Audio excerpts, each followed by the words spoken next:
하나님 아버지, 우리가 주의 말씀 같이 공부할 때 깨닫게 해주시고 말씀이 우리 삶의 귀한 양식이 되게 해주옵소서. 그리고 우리 이제 신약을 공부할 텐데 신약을 공부하면서 주의 말씀 잘 읽을 수 있도록 준비되도록 인도해 주옵소서.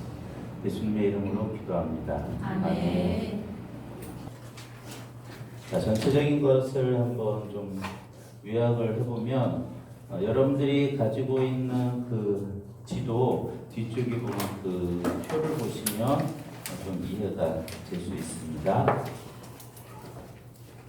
자, 일단 신약은 연대가 짧아요. 연대가 BC, AD 나눠지면서 신약은 연대를 몇 년까지로 생각을 하시면 되냐면 100년까지로 생각을 하시면 돼요.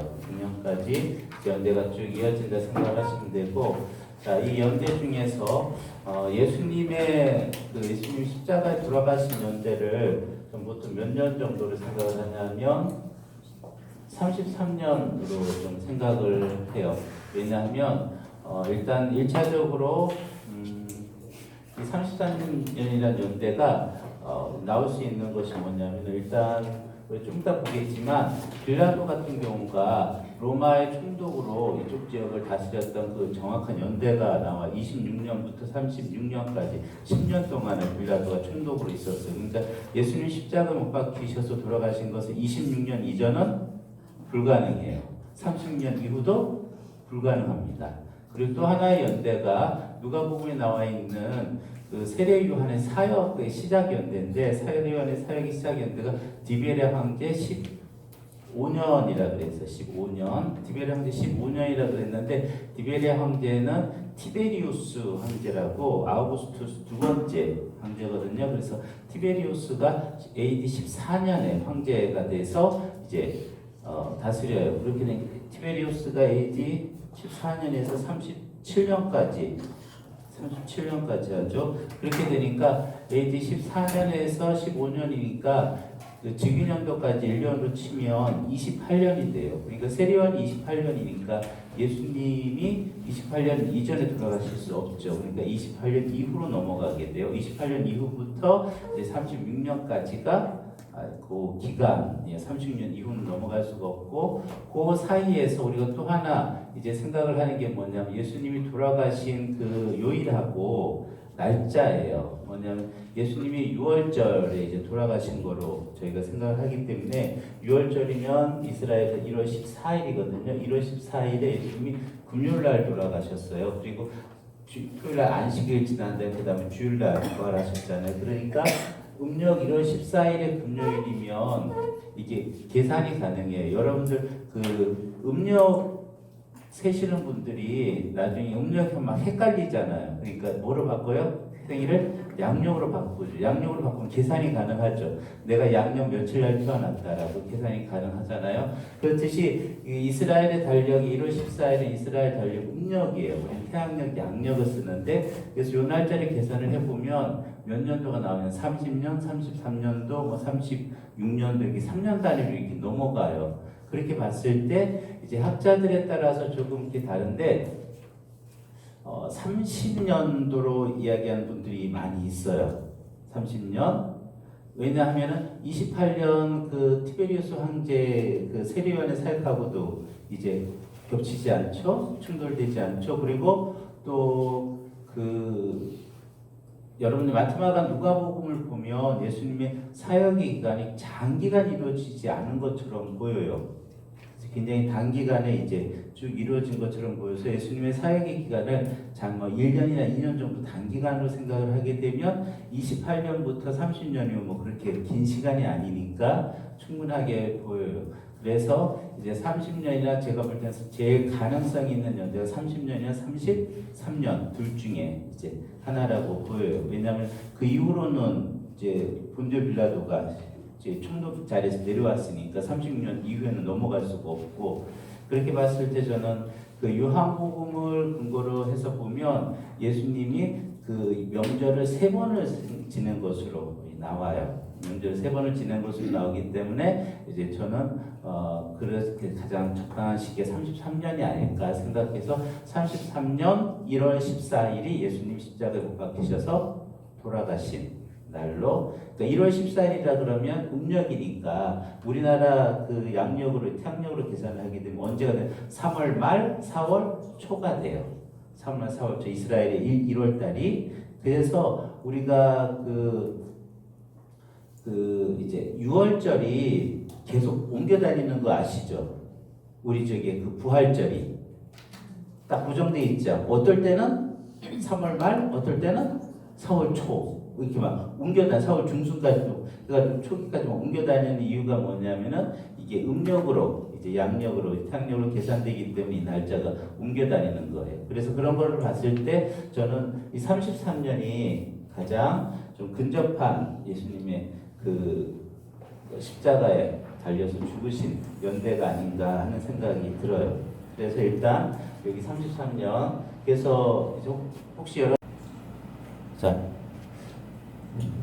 그래서 처음부터 다 설명해야 되나? 혹시 멈추면 꼭 얘기를 좀 해주세요. 예. 자 여기 이제 어쨌든 33년 예수님이 십자가에 돌아가신 연대를 이제 33년으로 이제 잡고, 자 그러면 그 다음에 다른 것들 이제 계산을 할 수가 있어요. 그 다음에 또 한 가지 이제 그 신약성경의 연대를 측정을 할 때 누구를 무엇을 이야기할 수 있냐면 바울의 전도 여행을 기준으로 삼을 수가 있어요. 이것은 정확한 연대예요. 뭐냐면 바울의 전도 여행 중에서 몇 년을 잡을 수 있냐면 51년을 정확하게 잡을 수가 있어요. 51년 보면 제가 거기에다가 갈리오 총독이라고 아마 써놓은 거 밑에 보이실 거예요. 갈리오 총독. 안 보이시죠? 노안이 오셔가지고. 자, 여기 잘 보면 51년 노란색으로 해서 갈리오 총독이라고 여기 판에 있어요. 여기 판에 있죠? 자, 51년이 갈리오 총독이면 이게 정확하게 이야기하면 51년 9월달이에요. 51년 9월달. 그 로마에서 총독이 교체되는 그 달이 뭐냐? 9월달이에요. 9월달이 이제 로마 총독이 교체된 여름을 지나고 그 연대인데, 이게 무슨 사건이냐면 여러분 이제 사도행전을 읽어보면 바울이 고린도에서 사역을 할 때가 있었어요. 그죠? 2차 전도행이죠. 고린도에서 사역을 할 때 바울이 이제 무슨 일이 있냐면 고린도에 있는 유대인들이 바울을 그 로마 총독에게 고소를 해요. 고소를 할 때 그때 어떤 고소를, 갈리오가 로마 그 고린도 총독이 바뀌었을 때 바울을 고소를 해요. 그러니까 9월달이에요. 바로 고소를 했을 때 이 갈리오 총독이 어떻게 이야기하냐면 이 문제는 로마법으로 다룰 문제가 아니라 너희들의 무슨 문제다? 그냥 종교 문제라고 넘어가 버려요. 그래서 니네들이 알아서 해라 그러고 바울을 내보내거든요. 그때 갈리오가 이제 총독이 됐던 해가 갈리오가 총독이 된 것을 증명해주는 그 문서가 있어요. 판이 있어요. 갈리오 서판이라고 그러나 그 판이 있어요. 그 판이 정확하게 51년을 이야기를 해요. 그래서 여기 정확한 연대, 그러니까 이때 바울이 고린도에서 사역을 했던, 그러니까 이때가 언제냐면 바울의 2차 전도 여행이에요. 2차 전도 여행. 그렇게 본다면 바울이 2차 전도 여행을 마치고 난 다음에 어떻게 하냐면 해로로 배를 타고 예루살렘을 통해서 그 안디옥으로 다시 돌아오거든요. 돌아오는데 그렇다면 여기서 이제 한 가지 고려할 게 뭐냐면 이 지중해 바다는 겨울이 다가오거나 겨울에는 그 항해를 하지도 못해요. 항해를 하지 못하니까 9월달이니까 갱거레아를 통해서 이렇게 건너오거든요. 그렇다면 이제 두 가지 가설을 세울 수가 있는 거예요. 51년 9월달에 고소를 당하고 바로 배를 타고 왔거나, 근데 배를 타고 올 때면 하루 이틀에 오는 거 아니잖아요. 오래 걸리잖아요. 오래 걸리고 그리고 고소를 하게 됐을 때 그냥 바로 뭐 탁탁탁 진행되는 게 아니라 그 심리라는 그 과정들이 있잖아요. 그런 거를 계산을 해보면 9월달에 가려고 오자마자 고소를 해가지고 오자마자 그걸 끝내고 오자마자 배를 타고 오자마자 이렇게 왔으면 이 51년도 가능해요. 2차 전도여행을 마치고 다시 안디고로 돌아오는 것이. 그런데 그 사이에 좀 시간이 지난다 그러면 10월 11월로 넘어가면 배를 띄울 수가 없어요. 배를 띄울 수가 없기 때문에 만약 그렇다면 그 해를 넘기고 52년도 봄에 바울이 다시 출발했을 거다라고 추정을 할 수가 있는 거예요. 그러면 이것을 기준으로 하면 어느 연대가 더 좀 정확한 것 같아요?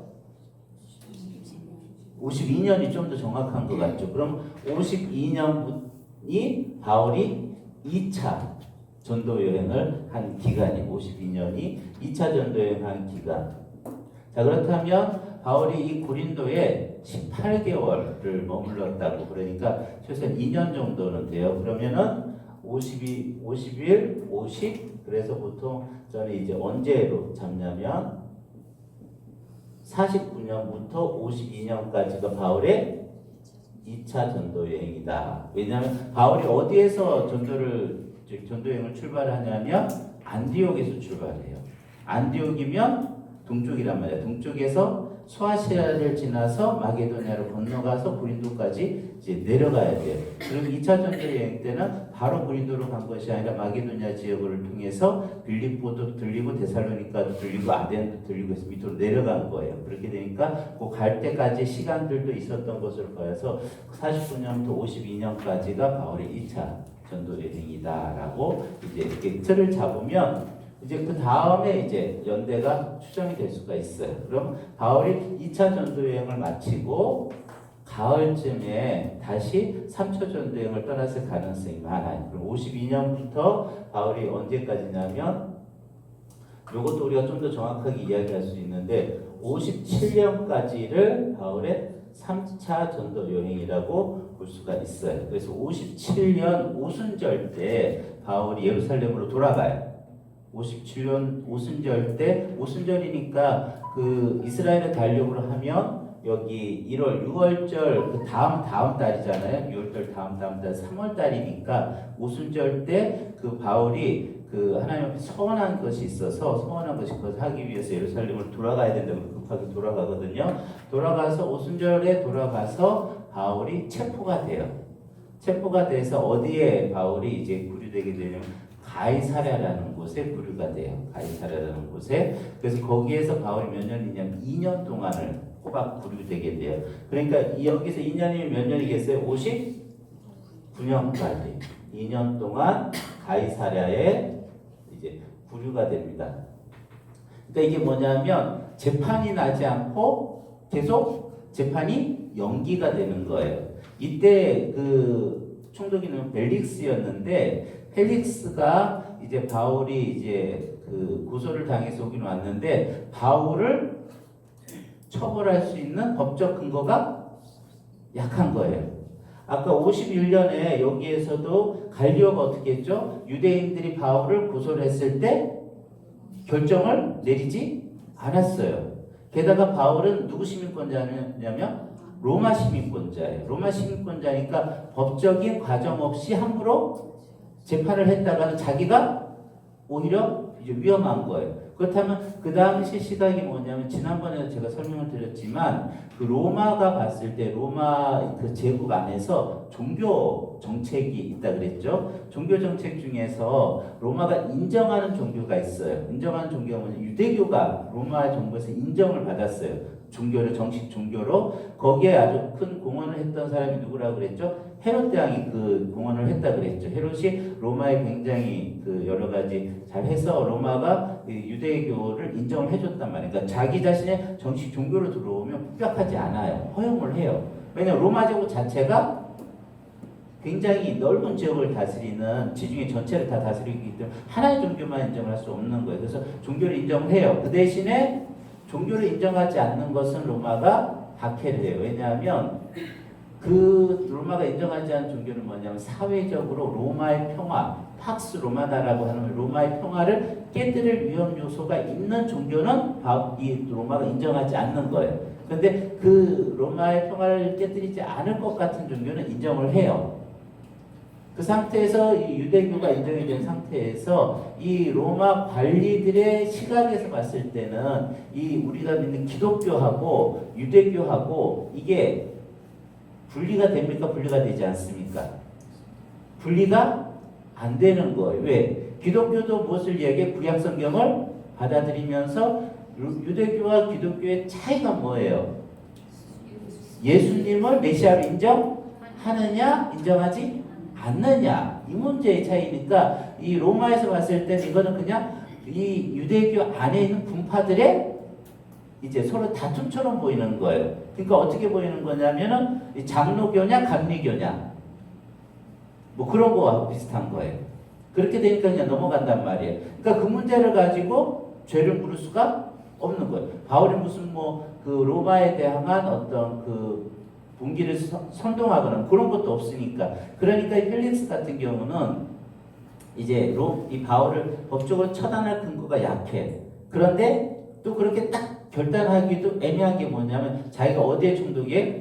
유대 총독이에요. 유대 총독인데 유대 사회는 로마 총독이 다스리지만 유대 사회 안에 어떤 내부적인 질서를 관장하는 기관이 있다 그랬죠. 그 기관이 뭐냐면 사내들인 공의회라 그러죠. 사내들인 공의회가 있어요. 그래서 이 유대 안에 이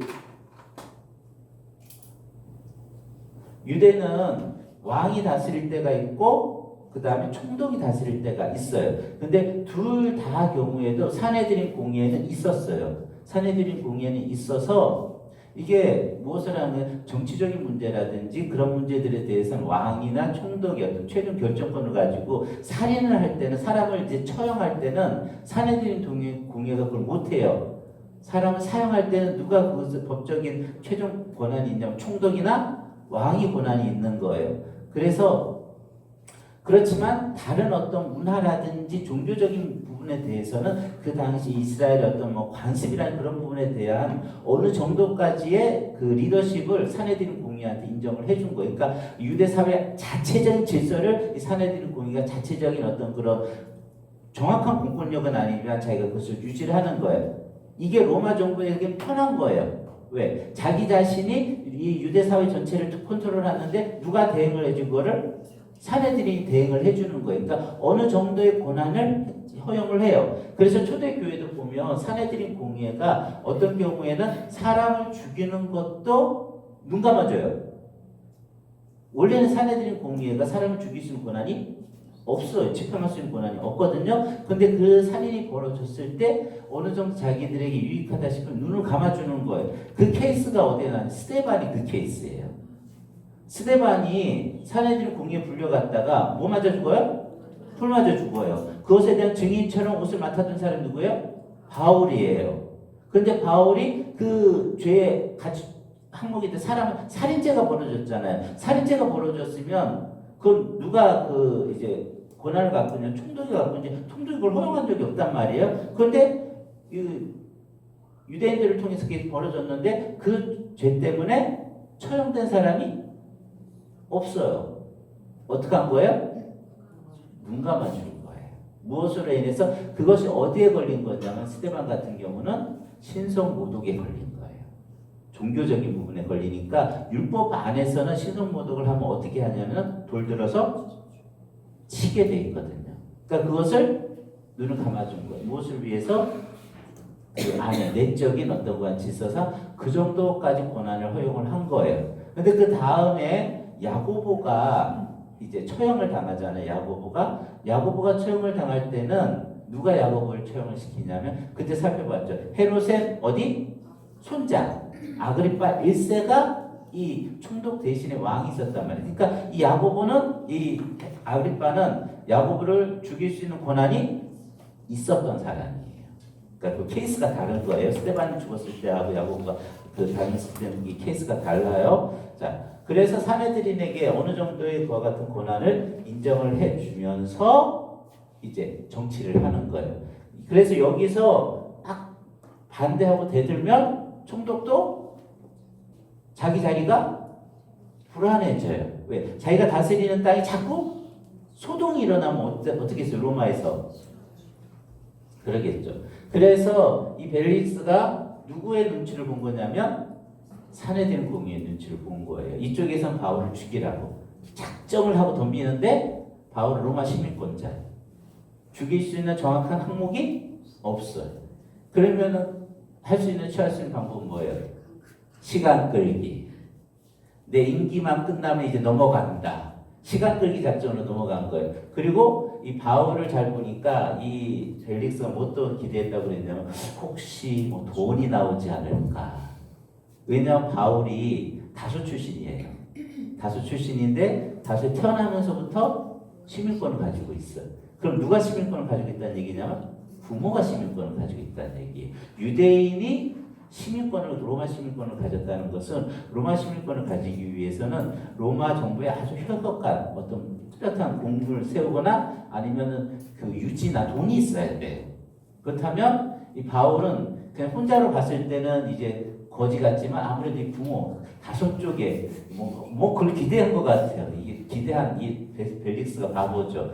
바울이 돈이 어디 있어요? 순알거지인데 거지로 그냥 그 전도여행 돌아다니는 사람인데.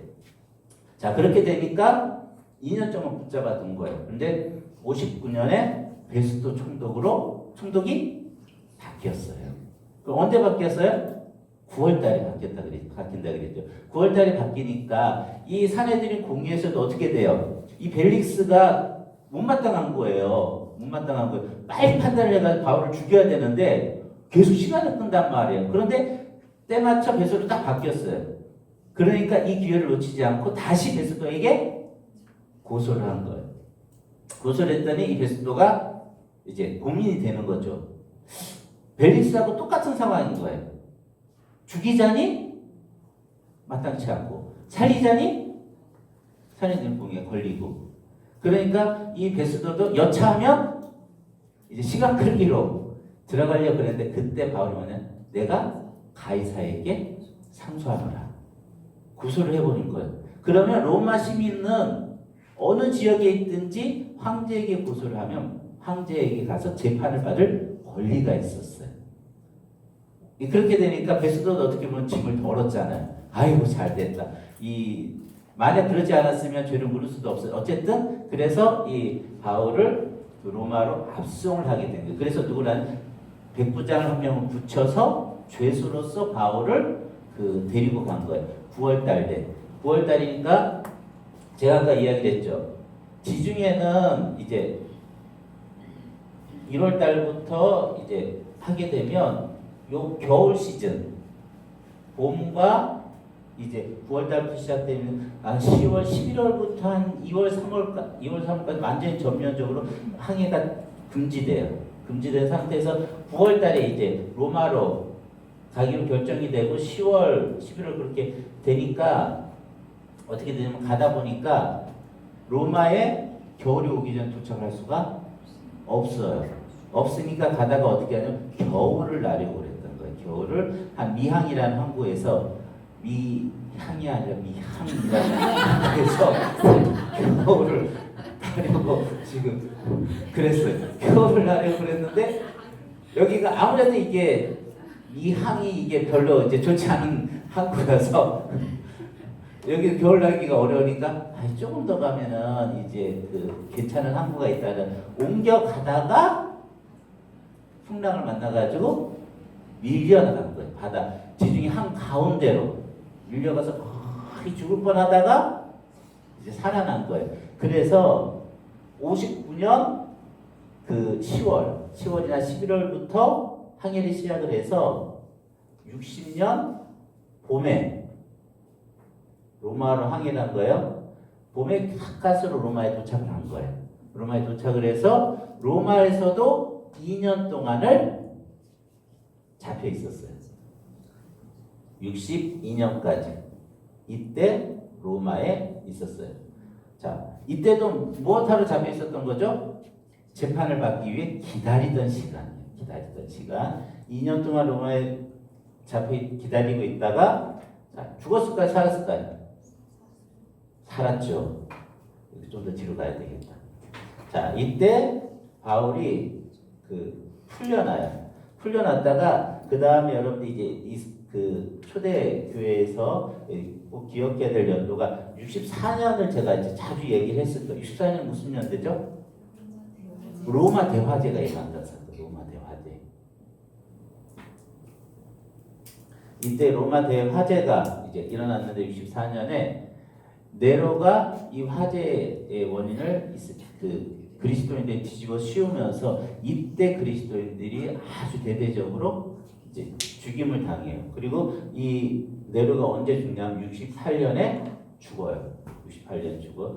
그래서 요 기간에 우리가 누가 이제 순교했다라고 보통 초대교회에서 이야기를 하냐면 바울과 베드로가 이때 순교했다라고 그렇게 이제 생각을 합니다. 자, 그리고 그 다음에 이제 기억해야 될 연대가 70년. 70년이 뭐냐면 예루살렘이 티투스 장군에 의해서 완전히 파괴가 돼요. 70년에 파괴가 되면서 이제 예루살렘은 끝이 나고 그 다음에 90년부터 100년은 뭐냐면 요 사이는 그 로마의 황제가 누구냐면 도미티아누스예요. 도미티아누스가 81년부터 96년까지 도미티아누스가 했는데 요 시기가 또다시 그 그리스도인이 박해를 받던 시기예요. 그래서 요 시기에 이제 90년부터 100년 사이에 마지막으로 이제 살아남았던 사도가 누구냐면 요한, 사도 요한. 그래서 사도 요한이 쓴 글들을 이때 이제 썼다라고 저희가 봐요. 그래서 요한복음, 요한 1, 2, 3, 서 그 다음에 요한계시록. 그것이 마지막. 그래서 요한계시록을 마지막으로 해서 성경이 딱 닫히는 거예요. 성경이 닫혀요. 그래서 이스라엘 그 초대교회 역사가 이렇게 쭉 진행이 됩니다. 자, 그래서 기억해야 될 연대는 일단 70년을 기점으로 일단 잡으세요. 70년이 예루살렘이 파괴됐다. 그 다음에 90년, 100년은 이제 도미탄 황제 때 마지막 요한이 이제 사용을 했던 것이고 64년 그 로마 대화제. 자, 이렇게 이제 기준을 잡고 나누면 됩니다. 자, 그러면 이제 우리가 그 바울의 2차 전도 여행이 이렇게 되고 3차 전도 여행이 이렇게 되고 그 다음에 67년부터 57년부터 62년까지 이때가 바울이 그 감옥에 있었던 것 같은 시기입니다. 자, 근데 이 감옥에 있었던 시기도 이제 우리가 나중에 이제 자세하게 살펴볼 거예요. 자세하게 살펴볼 텐데 그때도 이제 하나님의 어떤 놀라운 계획들이 있어요. 그럼 자 이제 1차 전도 여행은 그래서 보통 1차 전도 여행이 길지 않아요. 48년부터 49년까지 여기를 이제 1차 전도 여행이라 그렇게 이야기를 합니다. 자, 그렇다면 바울이 이제 우리가 바울을 기준으로 해서 설명할 때 바울이 언제 회심했을까? 언제 회심했을까라고 이제 생각을 할 때 언제쯤 회심했을 것 같아요? 연도를 하면?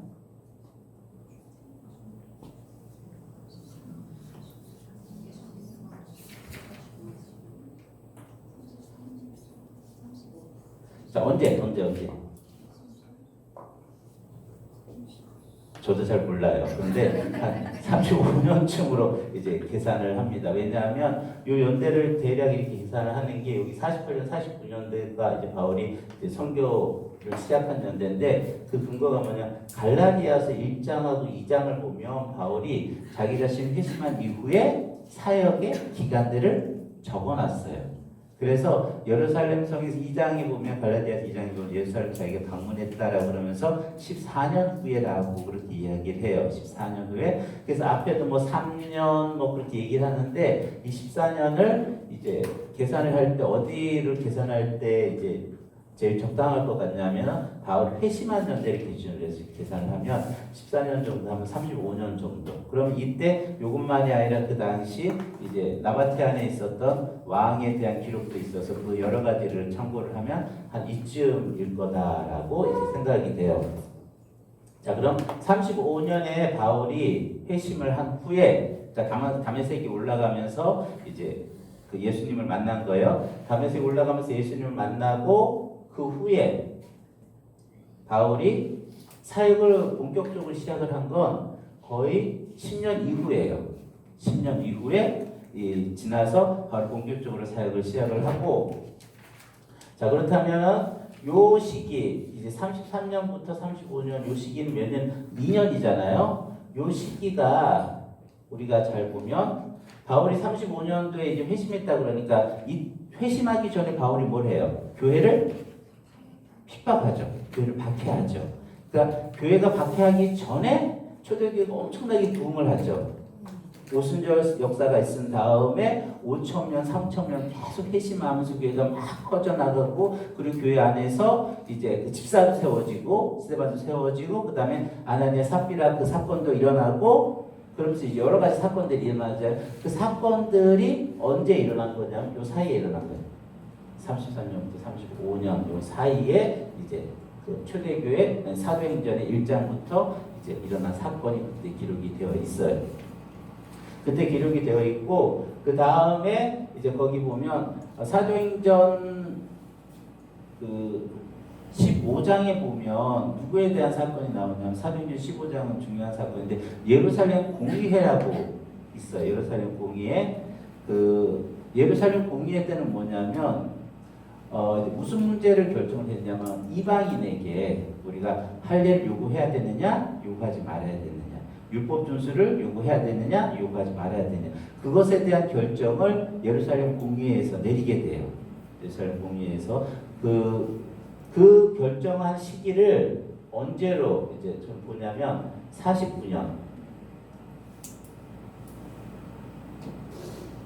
바울이 1차 전도여행을 마치고 2차 전도여행 가기 전에 요 사이에, 그리고 요 사도행전 15장의 결정이 나기 전에 바울이 쓴 편지를 갈라디아서라고 이제 이해를 해요. 자, 그래서 이 사건이 일어난 건 뭐냐면, 그 바울에 의해서 이방인 전도가 굉장히 활성화됐단 말이에요. 활성화되니까 이방인 전도가 활성화되다 보니까 당장 딱 부딪히는 게 아니라 바울이 이제 직면한 문제가 뭐냐면, 율법과 할례를 바울이 거의 폐하다시피 해버렸잖아요.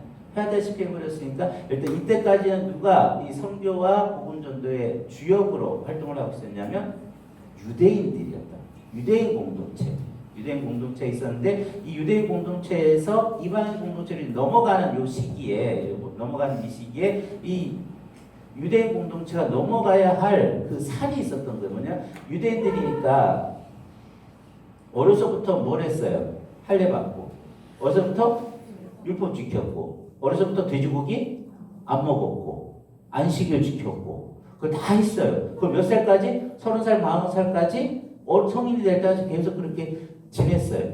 그러다가 그 속에서 예수님이 메시아라고 인정하면서 자기 이제 그리스도인이 된 거예요. 자, 그렇다면 이 사람들에게 있어서 예수님을 통한 구원이라는 것이 이제 율법이 완성됐구나, 할례를 어떤 심정적으로는, 아직 이론적으로는 폐해도 되겠다라고 생각이 되지만 심정적으로는 어때요? 근데 바로 그리스도인이 된 다음에 우리 돼지고기 먹어도 돼. 자, 돼지 파티 하자. 삼겹살 파티를 다 했어요. 시험을 줄 사람이 많을 거라고. 그런 상황인 거예요. 이론적으로는 동의가 될 수 있지만 자기가 여태까지 했던 그 삶의 패턴상 이게 동의가 안 되는 거예요. 그런 부분들도 있고, 그러면서 이게 문제 해결이 안 되는 거예요. 그러니까 이방인에게도 사실 뭘 요구하기 시작을 했냐면, 유대인과 같은 할례라든지 율법적인 음식법이라든지 안식, 그런 걸 요구하기 시작을 한 거예요. 자기도 모르게 이렇게 요구하게 되니까 이제 이 문제가 바울이 이제 복음을 전하면서 이게 다 걸리는 거예요. 바울이 복음을 전하면서 제일 크게 걸렸던 것은 유대인이 되는 그 절차, 할례가 다 걸린 거예요. 이러니까 이방인이 교회를 들어오기가 너무 어려운 거예요. 그렇게 되니까 이제 바울이 이 부분을 예루살렘 공에서 정식적으로 이제 회의를 해서 다 결정을 내린 거예요. 그래서 이때 이후로부터 이제 바울의 전도가 어떻게 보면 활짝 열려서 이방인에게 마음껏 이제 복음을 전할 수 있는 문이 열린 거예요. 이것이 이제 사도행전 15장의 사건입니다. 자, 이렇게 이제 역사 진행이 돼요. 자, 그러면 이제 예수님이 십자가에 죽으신 연대부터 시작을 해서 이제 그 이후 100년까지 이 역사, 자, 요것은 이제 후에 더 살펴보도록 하고, 또 앞부분을 이제 좀 정리를 한번 좀 해봅시다. 자, 예수님의 사역을 시작을 하면서, 자, 예수님이 태어나셨을 때 왕이 누구예요? 헤롯 대왕, 헤롯 대왕이에요. 자, 헤롯 대왕인데 그 요세푸스라는 그 사람이 이스라엘 고대사를 적었어요. 이스라엘 고대사를 적으면서 그 자신의 책에 누구에 대한 글을 남겨두냐면 헤롯 대왕이 죽을 때에 대한 글을 남겨뒀어요. 헤롯 대왕이 죽을 때 그때 이 자연현상으로 뭘 이야기했냐면 일식을 이야기했어요. 일식이 있었다. 그러면서 이거를 어떤 징조로 봤냐면 하나님의 심판으로 이제 그렇게 이해를 한 거예요. 왜냐하면 고대에 일식이 일어나거나 그렇게 되면 어떤 징조로 보통 생각을 했어요? 신이 노했다. 그래서 그런 현상이 일어날 때 우리 조선시대나 옛날 같은 경우도 제사를 지냈단 말이에요. 제사를 지냈다고요. 그런데 이제 이 헤롯이 죽었을 때 이런 현상이 일어나니까 이제 요셉도 그런 관점에서 이제 이야기를. 왜냐하면 이 헤롯 대왕이 지난번에도 이제 이야기했듯이 왕이 돼서 정치는 제가 굉장히 잘했다고 했죠. 유대인들하고 이 로마인들 사이에서 줄타리를 엄청 잘했어요. 엄청 잘해서 사실 유대인들에게도 많은 이득을 가져다 주기도 했지만 이 헤롯은 포악한 사람. 성전 자체가 포악해요. 간사하고 포악해요. 포악해서 유대인들에게 그와 같은 환심을 사기 위해서 그렇게 했지만 이 사람이 포악한 사람이고 그리고 또 이제 그와 같은 나중에 자기의 정적이 될 아들들까지도 죽이는 그와 같은 그 이제 사람이란 말이에요. 그렇게 되니까 이제 요세푸스는 그렇게 묘사를 한 거예요. 그런데 일식이 있었다라는 것을 가지고 이제 또 뭘 할 수 있다 그랬죠? 연대를 계산할 수 있어요. 그래서 고대 연대를 계산을 할 때 이제 그 계산하는 기준 중에 하나가 뭐냐면 문헌에 어느 지역에서 일식이 있었더라. 그렇게 하면 그것을 거꾸로 계산을 해가지고 연대를 잡아내요. 그리고 날짜까지도 거의 정확하게 잡아내요. 몇 번씩 반복이 되니까 그런 식으로 해서 계산하는데 그렇게 해서 그 헤롯의 죽음의 연대를 잡아봤더니 몇 년이 기원전 4년에 죽은 거로 나와요. 4년에 죽은 거로 나와요. 그러면 그 예수님이 언제 태어나셨죠? BC와 AD가 누구를 기준으로 해서 구분했어요? 예수님의 탄생을 기준으로 해서 구분을 했잖아요. 그럼 헤롯이 예수님을 죽이려고 했는데 헤롯이 죽은 다음에 예수님이 태어났으면 이게 말이 안 되잖아요. 이게 뭐냐면 이때 ABC 아이디를 구분한 게 아니라 후대에 이 BC 아이디를 이제 교회 자 그래서 이걸 제가 설명을 해드릴게요. 요거를 이렇게 이제 보는 경우도 있어요. 뭐냐면 이렇게 있고 이렇게 돼서 자 여기가 이스라엘이면 좀 크게 그려졌는데 여기가 그 티그리스 강이고 이게 유프라테스예요. 유프라테스 이 하류 쪽에 뭐가 있냐면 바벨론이 있어요. 자 이제 생각을 해봅시다. 이스라엘이 언제 망했죠? 722년에 아수르에서 망했어요. 그죠? 그 다음 586년에 바벨론에 의해서 망했어요. 그러면서 이스라엘 사람들이 남유다 사람들이 포로로 잡혀갔어요. 아수르에서 망할 때는 완전히 그냥 민족 자체가 북열집하고 없어져 버렸어요. 없어져 버리듯 했고 남유다는 유다 집하고 베냐민 집하는 남았어요. 왜 그러냐면 바벨론에 데려갈 때 이 사람을 섞은 게 아니라 그냥 땅에서 포로로 잡아가 버렸어요. 잡아가서 바벨론 이 인근 지역에다가 이 유대인들을 이주시켜 버린 거예요. 그러니까 이 유대인들이 이 바벨론 인근 지역에서 자기들이 모여서 살았던 거예요. 모여서 살면서 여기에 이제 적응하면서 터 닦고 살았던 거예요. 살면서 586년에 잡혀갔다가 539년에 바벨론이 망하면서 538년 그 다음에 다시 돌아올 수 있게 된 거예요. 돌아오면서 다 돌아왔나요? 5만 명만 돌아왔어요. 그러니까 바벨론에 남아있는 사람들이 훨씬 더 많은 거예요. 이제 자손들끼리 털을 닦고 여기 훨씬 더 많이 남아있고 유대로 넘어온 사람들은 소수인 거예요. 그렇다면 이 바벨론에 남아있었던 사람들이 무엇을 가지고 있었냐? 율법도 가지고 있었고 이 사람들이 하나님을 향한 믿음을 가지고 유대인 공동체를 형성하고 있었던 거예요. 그래서 이 바벨론에 여기에 남아있었던 그 3세, 4세 중에 중요한 사람 두 사람이 돌아오잖아요. 에스라하고 느헤미야. 에스라, 느헤미야는 포로로 잡혀갔던 사람이 아니에요. 젊은 사람들인데 3세, 4세로서 이제 그 바빌론에서 태어나서 교육을 잘 받고 똑똑하니까 정계에 진출해가지고 고위직까지 올라간 거예요. 올라갔는데 에스라는 누구로 왔냐면 제사장 가문으로서 율법을 가르치러 왔어요. 이 사람 율법을 잘 알았어요. 그러니까 뭐냐면 536년에 포로로 잡혀간 이후에 그 에스라가 몇 년에 돌아왔냐면 458년에 돌아오거든요. 458년에 에스라가 돌아오는데 이 시간이 몇 년이에요? 거의 100년이 넘네요. 그죠? 130년 가까이 됐는데 에스라가 무엇에 정통한 학자라 그랬어요? 율법에 정통한 학자라는 거예요. 그렇다면 이 에스라가 이 유대 땅에 돌아와서 율법을 배운 건가요? 아니에요. 그렇다면 이 바벨론에 이들이 이스라엘 백성들이 가면서 사실 그들 손에 뭐가 있었다는 거예요?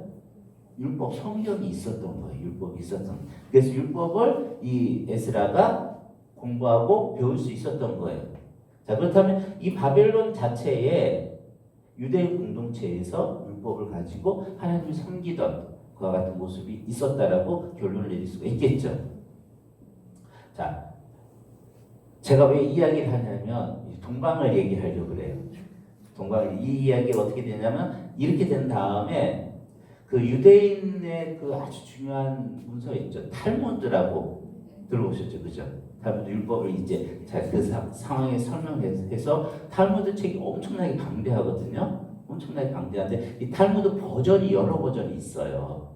지역에 따라서. 근데 탈무드 버전 중에 제일 유명한 버전이 뭐냐? 바벨론 버전이에요. 바벨론. 왜냐하면 바벨론에서 유대에서 포로로 잡혀갔던 사람들이 바벨론 유대 공동체를 형성하면서 거기에서 그들이 자기 자신의 신앙을 지키면서 탈무드를 만든 거예요. 그러니까 이 바벨론에 이주한 사람들이 그 다음의 역사를 우리가 정확하게 모르지만 자신의 신앙을 버리지 않고 어떻게 보면 계속 영맹을 이어가면서 유지하고 있었다라고 이제 봐야 되는 거예요. 그래서 이 동방박사의 이 사건을 이제 이렇게 설명을 하는 경우가 있어요. 어떻게 설명을 하냐면 그럼 이 동방박사는 누굴까? 왜냐면 여기에 대해서 의문점이 많은 거예요. 왜냐면 자봐요. 이 바벨론이니까 여기는 뭐가 발달이 됐어요? 천문학이 발달이 됐어요. 천문학. 그러니까 다니엘도 어떻게 보면 천문학 박사인 거예요. 천문학이 많이 발달. 옛날에는 이 천문학이라는 것이 지금 우리가 하는 과학의 형태가 아니라 어떤 형태를 가지고 좀 그 종교적인 미신적인 그와 같은 형태를 가지고 있지만 어쨌든 이 천문학은 뭘 연구를 하냐면 하늘을 연구하는 거예요. 하늘을 연구하는 별자리를 연구하면서 별이 우리의 역사에 영향을 미친다 그래서 그 연구를 하잖아요. 자, 하늘 연구를 하는데 이 동방 박사가 어떻게 별을 보고 그 별은 어디에 떠 있는 별이겠어요? 바빌론 하늘에 떠 있는 별이잖아요. 근데 그 별을 보고 어디로 찾아온 거예요? 예루살렘에 찾아온 거예요. 저 여러분들 이게 납득이 되십니까? 다시 여러분들 아예 질문에서 이해를 못했어. 자, 이 바벨론에서 별을 연구한 학자들이 별이 막 이상하게 왔다 갔다 그러면 이게 뭐냐면은 요 시기쯤에 이제 무슨 현상이 있다 그러냐면 금성하고 그 그러니까 이제 그 태양계를 주위를 도는 이 별들이 육안으로 이제 그 시기가 되면 춤을 추듯이 별이 왔다 갔다 하는 현상이 있었다 그래요. 별이 춤추듯이. 움직이는 것과 같은 이제 현상이 있었던 거예요. 그 현상을 이 천문학을 연구하는 사람 딱 보고는 어떻게 해석을 한 거냐면 이걸 딱 보자마자 예루살렘에 왕이 태어났구나. 그리고 그 왕을 만나기 위해서 여기까지 왔다는 거예요. 옆 동네가 아니에요. 걸어서 왔다는 거예요. 자, 이게 말이 됩니까? 납득이 됩니까? 아니, 그 하늘에 그 별이 왔다 갔다 하는 거하고 사실 이제 별은 무엇을 많이 이제 상징하냐면 왕의 탄생을 상징하는 그런 의미를 가지고 있어요. 그런데 이 바벨론에 있으면서 그 별을 보고 그러면은 그러면 우리 이쪽에 로마의 이 지역을 다스리는 이제 그 나라 페르시아의 어떤 왕이 나타났나 보다라고 생각을 한다면 납득이 가는데 저 멀리 있는 예루살렘에 왕이 나타났다. 이게 어떻게 연결이 되냐는 거예요. 그래서 이제 어떻게 설명을 하냐면 이 동방 박사는 누구의 후손일 것이다? 유대인의 후손일 것이다. 그렇다면 이 후손은 어떤 후손이냐면 구약 성경에 보면 제가 이제 명확하게 기억은 안 나는데 뭐냐면 메시아가 올 때 하늘에 징조가 있을 것이라는 예언이 있는 거예요. 그러니까 이 바벨론 포로로 잡혀갔던 유대인의 후손들이 메시아의 오심을 빠지게 기다리면서 하늘을 관찰하고 있었던 거예요. 하늘을 관찰하고 있다가 이 하늘에 아주 이와 같이 왕이 나타나는 것 같은 징조가 나타나자 하나님께서 우리에게 왕을 태어나서 메시아를 보내셨구나라고 생각을 하고는 바로 짐을 꾸려서 예루살렘으로 이제 내려왔다는 거예요. 동방 박사의 정체가 이제 그러하다 라고 이야기하는 설이 있습니다. 저 처음에 들었을 때는 좀 그렇다라고 생각했는데 자꾸 생각하니까 그럴 수도 있다는 생각이 자꾸 들어요. 여러분들 어떠세요? 충분히 많은 개연성이 있어요. 그죠? 그렇지 않으면 이 동방 박사가 별 나타난 걸 가지고 어떻게 예루살렘을 바로 확 집어가지고 올 수가 있겠어요? 그죠? 그래서 이제 동방 박사가 온 것 같다. 근데 동방 박사가 왔을 때 이 기간이 있으니까 왔을 때 예루살렘이 완전히 다 뒤집어졌잖아요. 뒤집어지니까 헤롯도 이제 큰일 난 거예요. 이제 이 자기의 그 아내하고 자기의 그 손자까지 아들까지 죽이면서 자기 왕권을 지키려고 그렇게 노심초사하고 있었는데 갑자기 왕이 나타났다고 이 바벨론에서 박사들이 건너왔으니까 얼마나 이 긴장을 하겠어요. 그런데 이 헤롯은 머리가 똘똘한 사람이니까 아직 그 왕을 발견하지 못했잖아요. 그러니까 이 헤롯이 동방 박사한테 자세하게 물어보잖아요. 언제 나타났냐 별이, 그리고 어떤 징조가 나타났냐 자세하게 묻고, 그런데 그게 도대체 어디쯤 있을 것 같냐. 그러면서 나중에 이제 그 서기관들의 도움을 받아서 베들레헴이라고 탁 찍잖아요. 그걸 자세하게 다 물어보고는 너 가서 발견하면 나한테 빨리 소식을 전해라. 나도 이 이스라엘 왕한테 가서 경배해야 되지 않냐. 그렇게 해서 이제 돌려보내고는 이제 기다린 거죠. 자, 근데 동방 박사가 가서 예수님을 경배하고 난 다음에 집으로 도망가 버렸어. 집으로 가버렸어. 기다려도 안 와. 나중에 헤롯이 자기가 속은 거를 알고는 거의 이제 머리 뚜껑이 열린 거죠. 그래서 이제 계산을 한 거예요. 아무나 죽일 수는 없잖아요. 지역 베들레헴 인근 몇 살? 2살 아래. 2살 아래라고 그 텀을 잡은 건 뭐겠어요? 별이 나타난 시기를 가지고 계산을 한 거예요. 그러니까 별이 나타났을 때 뭐가 태어난 거예요? 왕이 태어난 거로 이제 계산한 거예요. 그래서 2살 아래로 베들레헴에 있는 인근에 있는 유아들을 죽인 거예요. 그리고 난 다음에 이제 헤롯이 죽은 거예요. 그래서 예수님의 출생연대를 몇 년 전으로 잡는 거예요? 6년 BC 6년 이전으로 잡는 거예요. 자, 그러면 이제 여기에서 이제 우리가 가지고 있었던 성경에 대한 좀 부정확한 지식 몇 가지를 좀 수정을 해야 되는데, 자, 이렇게 되니까, 자, 동방 박사가 예수님 딱 찾아갔을 때 예수님이 응아 하고 이제 그 구유에 누워 있었나요? 보통 보면 옛날 그 성탄절 그림 보면 동방 박사가 예수님 탄생 주변에 이제 몰려 있잖아요. 이건 잘못된 그림이에요. 누가복음에 마태복음 동방 박사 이야기가 나오는데 마태복음 동방 박사가 갔을 때는 애가 구유에 누워 있지 않아요. 마리아가 이제 드리고 있는 모습이니까 이건 뭐냐면 예수님이 출생 딱 태어났을 때는 동방 박사가 도착 못해요. 동방 박사가 도착 못하고 예수님이 태어나서 좀 자랐을 때 도착을 해요. 그래서 그걸 가지고 추정을 해보면 무엇을 추정할 수 있냐면 예수님이 태어났을 때는 그 출생 현장에 딱 있었던 사람 누구냐면 요셉, 마리아, 또 이제 그 주인이겠죠? 주인 그리고 그 인근에 있었던 목자들이 와요. 목자들이 이제 천사들의 그 이야기를 듣고 예수님을 축하하기 위해서 오잖아요. 요 사람들만 있어요. 목자만.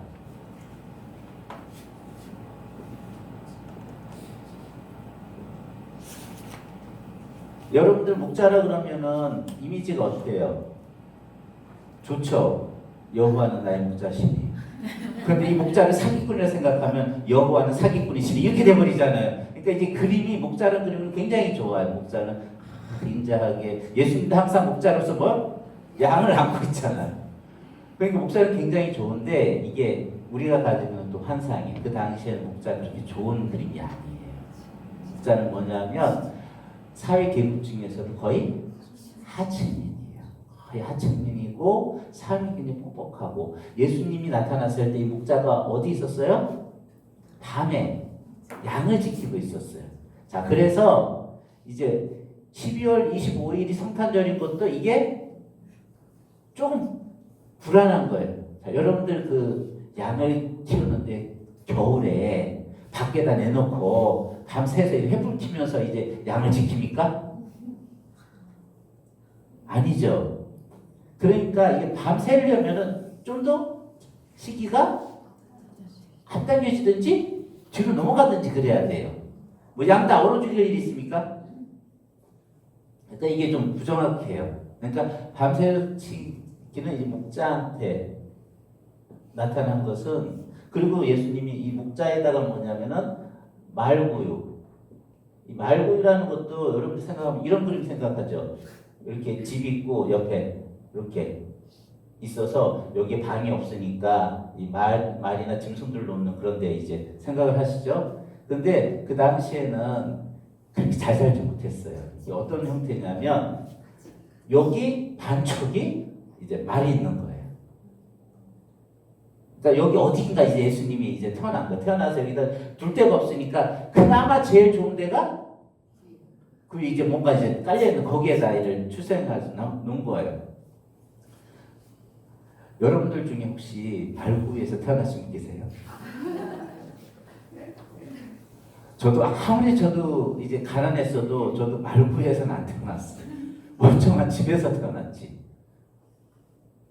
그러니까 이 하나님이 만드신 이 그림이 우리들한테 던져주는 그 메시지가 너무너무 강렬해요. 뭐냐면 예수님이 태어났을 때 하나님의 아들이잖아요. 그죠? 하나님의 아들이 태어났는데 하나님이 지정해 두신 곳이 뭐냐면 사람이 태어났을 때 정상적으로 갈 수 있는 그 집이 아니라 거기에도 족대가 없어서 어떻게 보면 굉장히 가난하면서도 이제 말구유 그 먹는 거기에다가 예수님을 두시고 예수님의 그 출생을 축하해 주는 사람도 그 당시에 사람들이 아주 천민으로 대접받던 그 사람들이 그걸 보고 펴고 가서 또 축하를 해준 거예요. 우리가 봤을 때 동방 박사가 막 황금을 가지고 간 것 같죠? 아니에요. 동방 박사 나중에 와요. 나중에. 이 그림이 뭘 보여줘요? 뭘?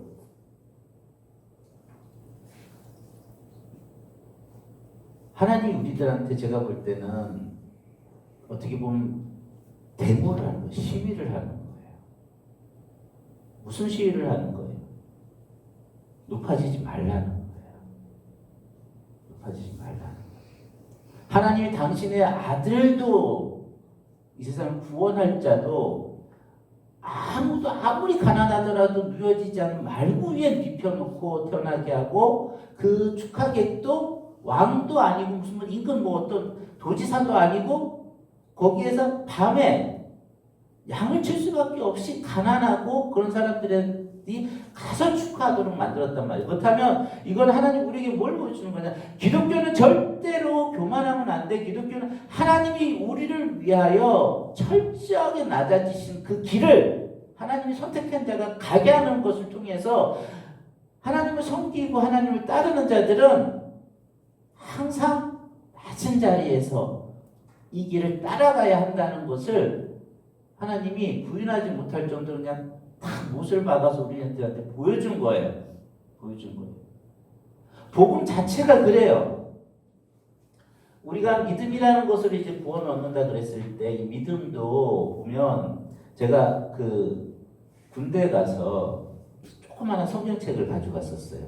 제가 이 로마서 1장을 제가 연구를 했어요. 군대 가서 믿음으로 구원을 받게 된다. 그 믿음을 생각을 하다 보니까 이게 대단한 거예요. 믿음으로 우리를 구원하겠다는 하나님의 뜻이 하나님의 지혜가 담겨 있는 거예요. 믿음을 생각을 해봤더니 믿음은 한계점이 없어요. 가난한 사람이다. 배우지 못한 사람이다. 어떤 사람이든지 믿음이라는 이 주제는 구원을 얻을 수 있는 수단이 되는 거예요. 만약에 하나님이 우리들한테 너 수학 어느 정도 수준까지 해야지 구원받을 수 있어. 그리고 어떤 우리 지식의 수준을 정해놨다면 우리 너무 힘들어요. 너무 힘들어요. 그런데 하나님이 그 모든 걸 떠나서 어떤 사람이든지 구원받을 수 있는 아주 중요한 도구를 썼는데 그게 믿음인 거예요. 그리고 또 이 믿음은 그런 아주 좋은 수단이면서도 무엇에 대한 아주 결정적인 결정타냐면 우리의 교만함에 대한 결정타예요. 하나님 앞에 구원을 얻는데 구원을 얻는 데 있어서 우리가 행할 수 있는 것이 아무것도 없다는 것이 믿음이 아닌데 탁 못을 박아서 보여주는 거예요. 믿음만 있으면 돼. 그러니까 뭐냐면 우리가 하나님 앞에서 내가 무엇을 했습니다라고 자랑할 게 아무것도 없는 거예요. 예수님의 출생, 우리를 구원한 구원의 방식, 예수님이 가신 삶의 길, 그 모든 것들이 다 우리에게 무엇을 보여주냐면 우리가 어떤 길을 가야 할지 보여줘요. 그리고 하나님이 무엇을 원하는지 보여줘요. 죄가 무엇인지를 보여줘요.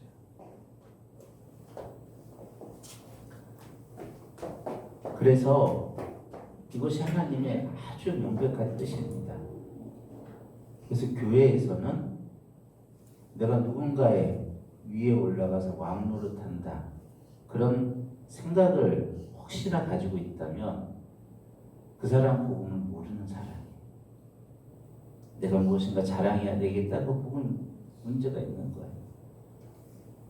교회가 세상의 구조를 따라서 세상의 구조처럼 누군가가 더 높아지고 그래서 이 한국교회가 병들은 거예요. 왜 병들었어요? 하나님이 복음과 메시지 통해 철저하게 가르쳐준 게 섬김이에요. 섬김. 낮아지라는 거. 성경책은 피면 이거. 예수 그리스도의 삶을 피는 그 순간부터 하나님 보여준 게 섬김이에요. 섬김. 낮아짐이에요. 이게 우리가 살 길이란 말이에요. 그런데 교회 안에서 우리가 자꾸 어쨌든 뭔가 타이틀을 걸어가지고 자꾸 누구를 높이고 누가 자꾸 높아지고 누가 잘났다 못났다 자꾸 뭔가 기준을 가지고 자꾸 스스로를 높이려고 하는 시도를 끊임없이 한단 말이에요. 내가 뭔가 잘나면 교회에서도 드러나야 되고 내가 뭔가 가지고 있으면 교회에서도 인정받아야 되고 자꾸 그런 엉뚱한 짓을 한단 말이에요. 우리가 그거는 복음의 반역을 하는 거예요. 반역.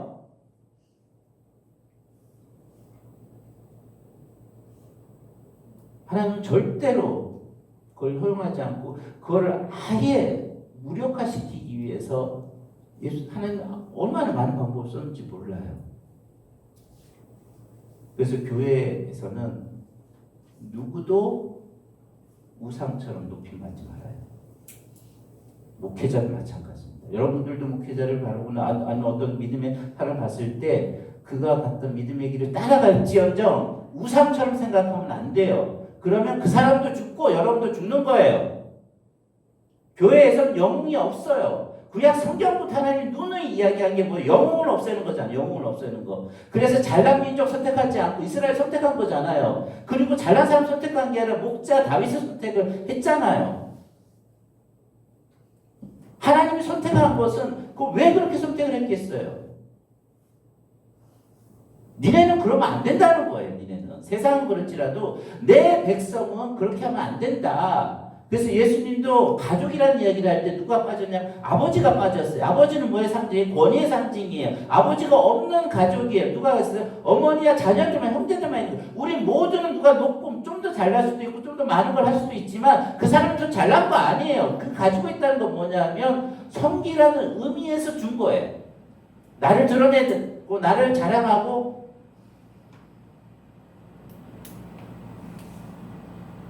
이 원칙을 절대로 잊어버리면 안 돼요.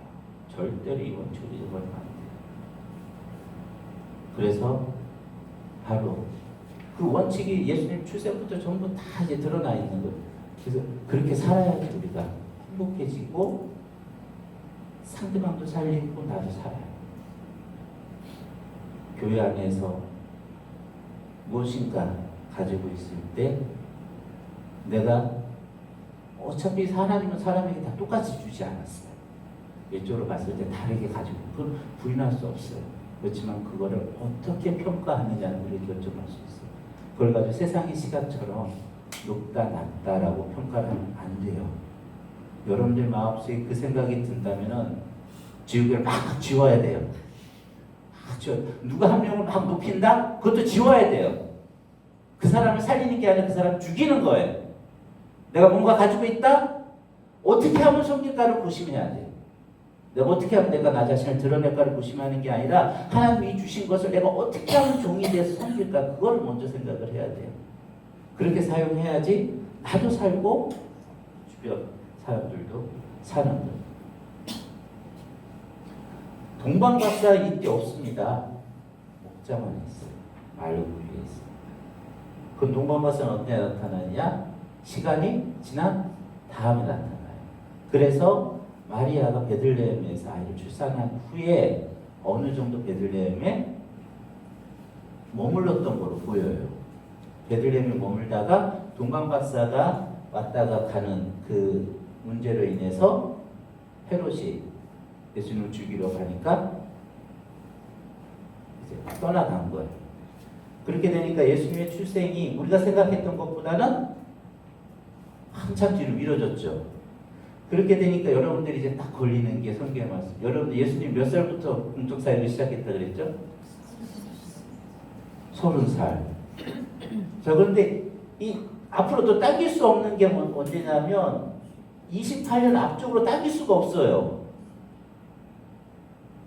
왜냐면 28년은 세례요한의 사역을 시작한 거잖아요.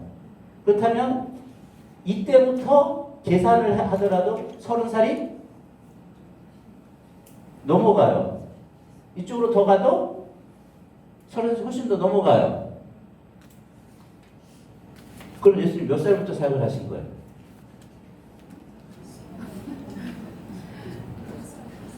자, 우리 잠깐 쉬었다 합시다.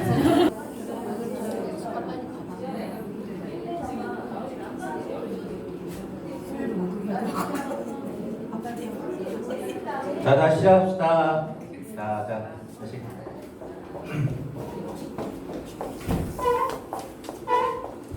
자, 이제 우리가 그 예수님의 나이를 이제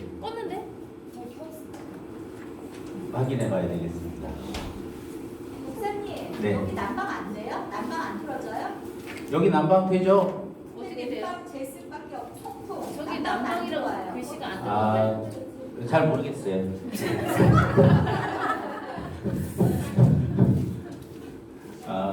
자, 저는 그냥 성경에 대한 것 외에는 물어보지 마세요. 저 이렇게 살아요.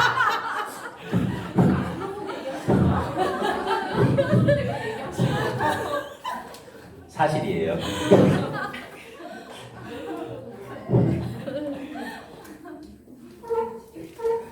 아, 자자자자 우리 누가복음 3장 23절 한번 보실래요? 누가복음 3장 23절.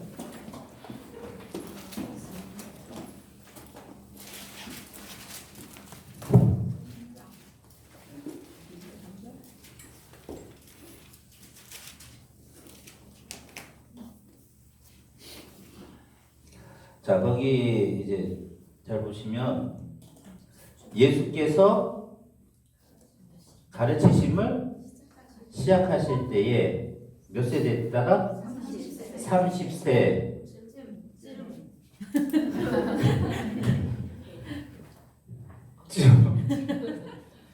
이게 포인트입니다. 30세예요, 30세쯤이에요. 쯤. 그러니까 폭이 넓은 겁니다. 폭이 넓은 거예요. 자, 그렇다면 여기에서 이제 우리가 왜 그럼 굳이 30세쯤이라고 30이라는 말을 붙였을까? 그랬을 때 좀 한 가지 좀 추정할 수 있는 거는 다윗이 왕이 됐을 때 몇 살이었죠?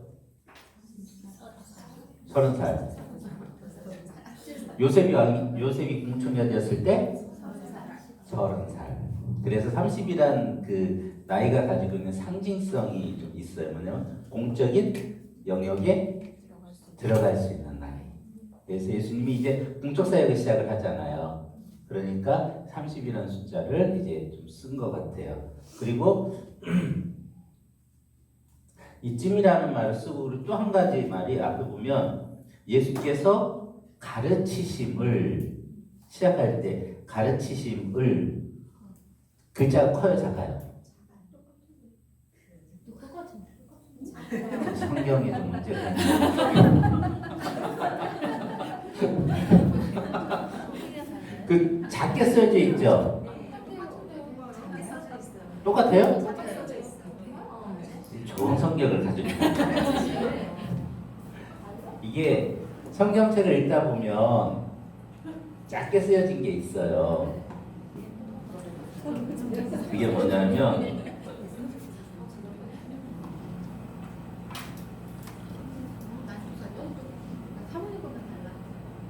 옛날 성경이면 그게 아니고 그게 여러분들이 이제 가진 성경책은 글자를 작게 하니까 거기다 더 작게 하면 노안이 오신 여러분들 어떻게 읽겠어요? 그러니까 그냥 그대로 적은 건 그건 뭐냐면은 성경적 글자가 큰 성경 같은 경우는 그걸 좀 구분을 해놨어요. 그게 뭐냐면 원문에는 없는 단어라는 거예요. 원문에는 없는 단어인데 이렇게 한번 예수께서 시작하실 때 말이 좀 부자연스럽죠. 근데 문맥으로 보면 예수님이 가르치심을 시작하실 때 자연스럽죠. 그러니까 문맥상 충분히 개연성 있는 언어를 단어를 집어넣어서 이해할 수 있도록 써놓은 거예요. 그럴 때 원문에는 없지만 의미상 충분히 이렇게 가능하다 그럴 때 작은 글자를 써놓는 거예요. 자, 그렇다면 여기에서 가르치심을 딱 빼게 되면 이것도 또 이제 여지가 많아지죠. 예수님 시작했다. 언제를 시작점부터 잡느냐에 따라서 이게 또 달라질 수도 있는 그런 부분들이 있어요. 자, 어쨌든 쯤. 그러니까 30살에 여러분들 꼭 매이지 않으셔도 돼요. 30쯤 그쯤 돼서 이제 공적인 사역을 시작했다. 그러면 이제 이때까지 가도 어느 정도 이제 가능한 거죠. 자, 그 다음에 제가 아까 뭘 얘기하다가 딱 멈췄었는데. 예수님 나예요. 맞아, 예수님 나이요. 자, 이래서 어쨌든 예수님이 이렇게 사역을 시작하셨어요. 그래서 예수님이 한 1년이나 2년 정도는 베들레헴을 머문 것으로 추정이 돼요. 그 전에 그 부모들은 어디서 살았어요?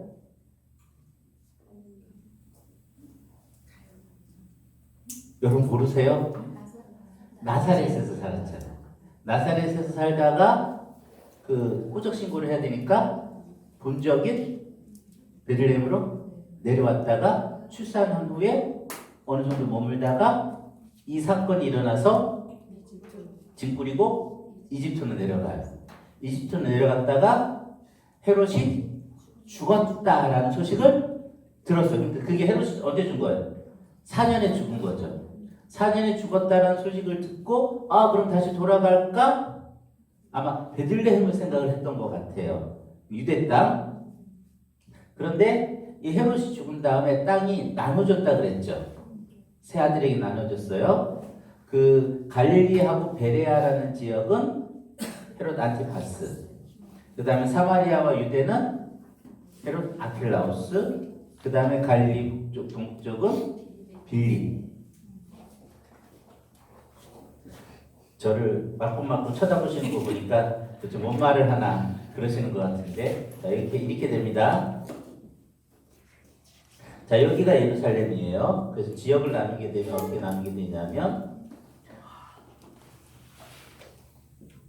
이렇게 나누게 되면 여기가 유대, 여기가 사마리아, 그리고 여기는 갈릴리 지역, 그리고 요 건너편 여기가 베레아, 그리고 여기가 데가볼리,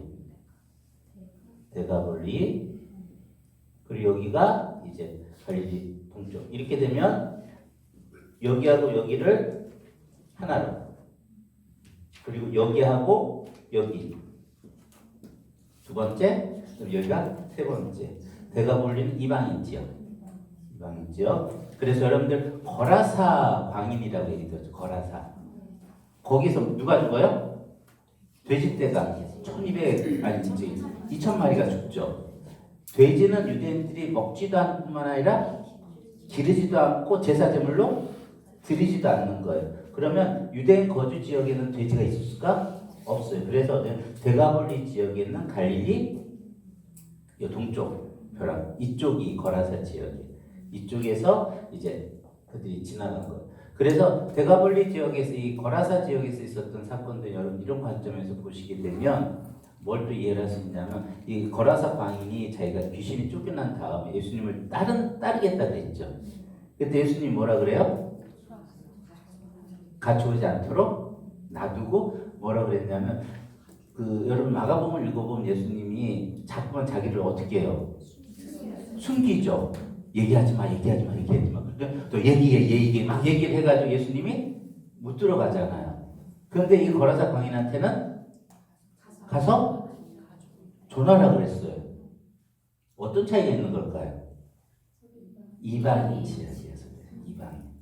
유대인 지역에서는 숨기고 이방인 지역에서는 이제 알리고 드러내는 거예요. 드러내서 자 그래서 여기가 거라사 지역 이방인 지역이기 때문에 그래요. 자 여기 있는 지역 중에서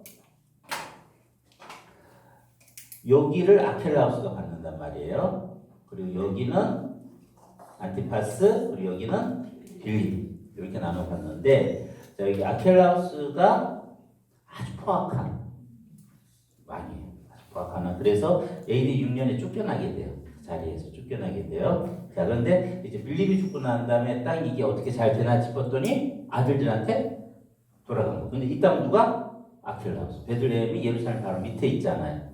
그러니까 이 예수님의 부모들이 여기에 가기가 두려운 거예요. 두려우니까 어디로 갔냐면 갈릴리 지역에 자신의 고향 나사렛으로 올라간 거예요. 나사렛에 가서 이후로 예수님 나사렛에서 자란 거죠. 나사렛에서 자라니까 유대인들은 예수님을 어디 사람이라고 보통 불러요? 나사렛 사람. 나사렛에서 온 선지자. 그래서 요한복음에 보면 우리가 나사렛에서 온 선지자가 간다고 했을 때 누구죠? 나다나엘이 그렇게 얘기하잖아요.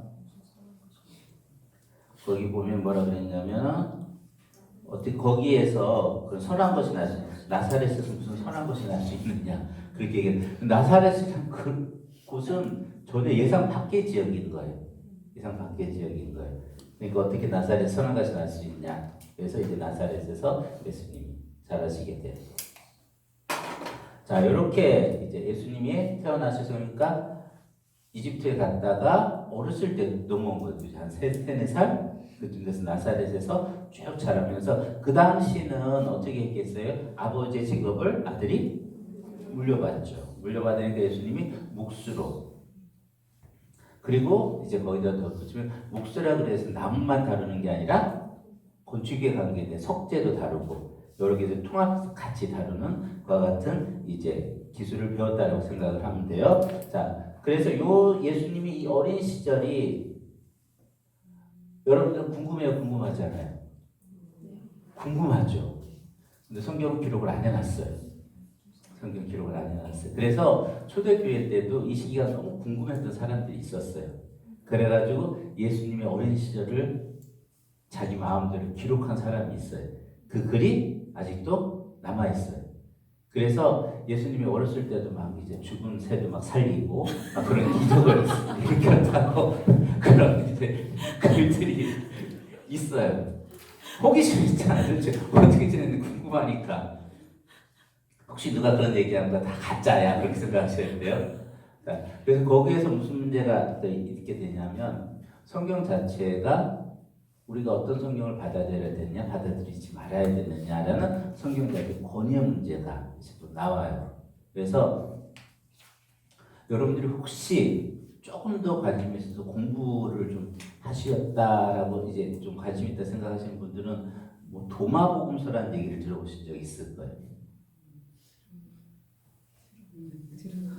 들어보셨어요?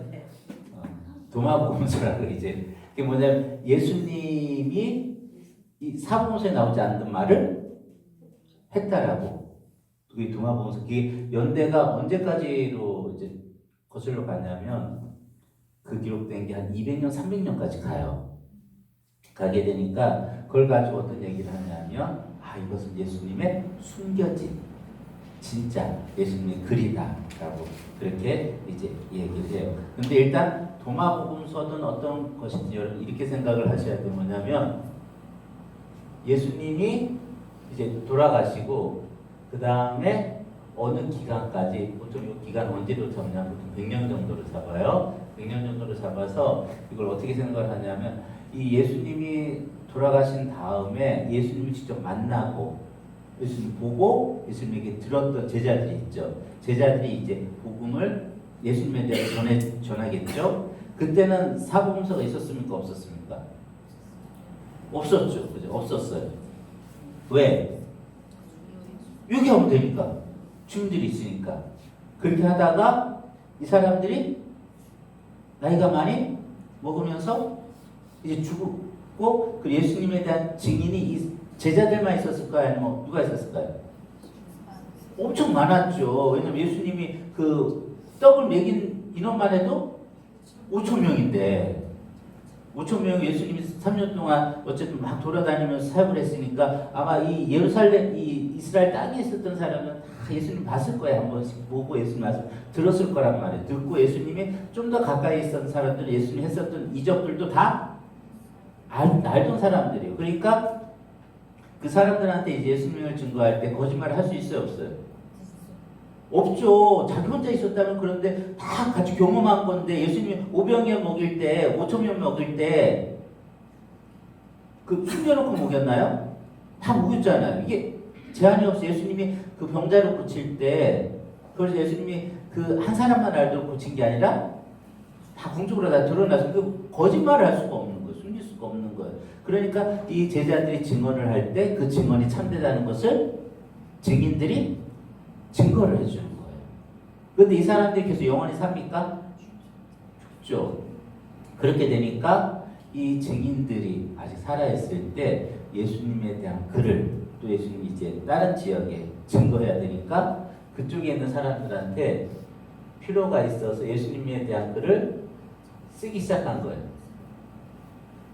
사복음서는 아니고 공간복음이라고 해야 될 텐데 마태, 마가, 누가 세 명의 저자가 예수님에 대한 글을 쓴 거예요. 예수님에 대한 글을 쓰면 누가는 실제로 예수님을 보지 못했죠. 네. 그럼 어떻게 그것에 대한 기록이 가능하냐? 그런데 예수님이 이 글을 쓰고 이 서신을 보냈을 때 아직 누가 살아 있었어요? 예수님의 증언자들이 살아 있었던 거예요. 그러니까 이 누가가 자신이 보지는 못했지만 거짓을 이야기했다면 그것은 교회에서 받아들여지지 않았겠죠. 그러니까 이게 그 예수님에 대한 그 글이 왜곡이 되지 않게 그것을 증명해 줄 수 있는 사람들이 살아있는 동안에, 교회에 살아있는 동안에 이 공간복음서가 세 개가 나온 거예요. 나오고 그것을 교회가 보면서 이제 참된 예수님에 대한 증거로 받아들인 거예요. 그래서 그 공간복음서가 권위가 있는 거예요. 그렇다면 요한복음은 예수님의 제자인 사도 요한의 저작이기 때문에 그것을 받아들인 거예요. 그래서 AD 100년 이전에 일단 중요하게 예수님에 대한 글은 교회에 의해서 권위가 있는 이제 그런 예수님에 대한 정확한 글이라고 도장이 찍힌 거예요. 믿을만해. 그러면 이제 딱 닫힌 거예요. 그래서 그 이후에 예수님에 대해서 뭐 누가 뭐 별소리를 다 써도 그건 다 위작이에요. 거짓이에요. 그거는 아무리 고대에 지금으로부터 뭐 2000년 전에 기록된 거라 할지라도 권위가 없는 글이에요. 권위가 없는. 그러니까 혹시 뭐 옛날 예수님에 대한 글이 있는데 뭐 그런 엉뚱한 얘기 할 때 여러분들 흔들리지 마시고 그 믿음을 가지시기를 바랍니다. 이렇게 글이 완성이 된 거예요. 그래서 사복음서에서 이제 예수님의 초기에 대한 이야기는 없어요. 그런데 누가복음서 딱 한 번 뭐 된 이야기한 예수님이 12살 때 예루살렘으로 올라갔을 때 사건이 아주 짧게 이제 기록이 되어 있습니다. 그 다음에는 어디 사건으로 다 기록이 되어 있냐면 예수님의 공적인 사역 시작하는 그 시점을 이제 이야기를 하고 있습니다. 자, 예수님의 공적인 사역을 이제 설명을 드릴게요. 자, 연대적으로 보면 이제 3년을 계산을 하면서 일단 얘기를 할게요.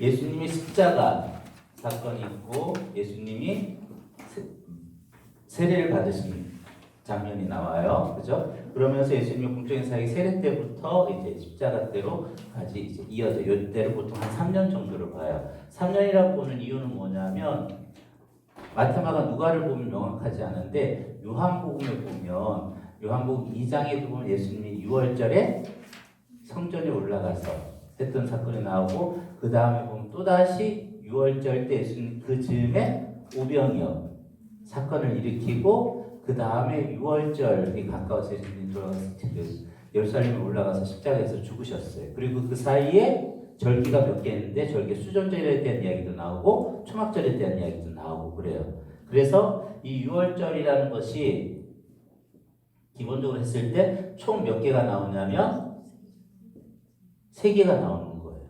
그래서 1년에 6월절이 2번 있을 수는 없잖아요. 그죠? 그렇게 되니까 이것을 봤을 때 예수님의 공적인 사역이 3년 정도. 그러니까 이 요한복음이 일단 이것을 겹치기 해서 기록하지 않고 어느 정도 이제 순서를 따라서 기록했다는 전제 하에서 보면 예수님의 사역을 대략 3년 정도로 구분을 할 수가 있는 거예요. 그래서 이제 3년 정도란 얘기가 나와요. 그러니까 이게 좀 줄여서 뭐 2년일 수도 있고 그런데 일단 요한복음의 증거상 이제 3년이 제일 적당하다라고 그렇게 보는 겁니다. 그 다음에 예수님이 3년의 공적인 사역을 잘 보시면 그 사역을 할 때의 분위기가 달라요. 분위기가 어떻게 달라지냐면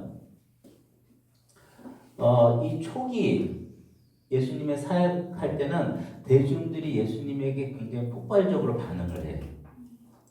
예수님이 계신 곳 다 몰려가고 여러분은 마가복음 1장 처음에 봤을 때 예수님이 회당에서 귀신들을 다 쫓아내고 그 다음에 그 베드로의 집에 갔을 때 사람들이 어떻게 했어요? 밤새도록 몰려왔죠. 몰려와서 예수님을 치료하고 그 다음날 예수님이 사라져 버렸어.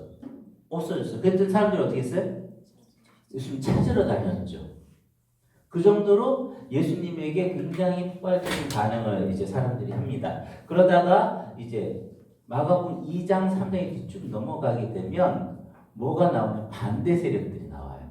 그래서 예수님에 대해서 반대하고 적대하는, 특히 이 적대자의 대표 주자로 바리새인, 그리고 바리새인에 속한 서기관이라든지 아니면 예루살렘 출신 뭐 제사장이라 이런 사람들이 예수님에 대한 반대 세력으로 나와요. 왜냐하면 예수님 초기에 나타나서 예수님이 사역을 하실 때 보면 예수님의 가르침과 능력에 완전히 압도돼서 할 말을 못하다가 예수님의 가르침과 사역을 잘 보니까 자기 자신들이 가지고 있었던 율법 해석과 자기 자신이 가진 유대교와 다른 부분이 자꾸 나타나는 거예요. 그 중요한 건 뭐냐면 일단 자기 자신들이 가지고 있었던 장로들의 유전을 자꾸 깨는 거예요. 장로들의 유전을 자꾸 깨는 거예요. 장로들의 유전이라 그러면 제가 지난번에 설명을 해드렸을 텐데, 자, 장로들의 유전이 뭔지 설명해 보실 수 있는 거. 고개를 드세요. 쓰는 척하지 마시고. 장로들의 유전은 공부를 하나 있다가 뭘 물어보려고 이렇게 쓰고 있어요. 저도 그랬어요. 그런데 자, 이제 장로들의 유전은 제가 간단하게 좀 어렵지 않아요. 이거 명확하게 알아야 돼요. 왜냐하면 사복음서에서 예수님의 적대하는 사람들이 이야기하는 게 율법을 가지고 예수님에게 적대한 게 아니에요. 그들이 예수님하고 부딪혔던 부분은 어디냐면 장로들의 유전에서 부딪혔어요. 장로들의 유전이란 뭐냐면 이제 구약 공부를 했으니까 458년에 에스라가 출현하면서 이스라엘 백성들 에스라와 느헤미야가 무엇을 했죠? 개혁을 했어요. 그죠? 이스라엘 사람들이 이 하나님께로 떠나서 어쨌든 포로 갔다가 돌아왔음에도 불구하고 딴짓을 하고 있었잖아요. 그러니까 이 에스라가 그걸 확 잡았어요. 그래서 결혼한 사람도 다 떼어놨어. 끔찍한 일을 했죠. 어떻게 보면 다 떼어놓고 다 결혼 살고 있는데 너는 히브리인이 아니니까 나가 이렇게 돼버린 거예요.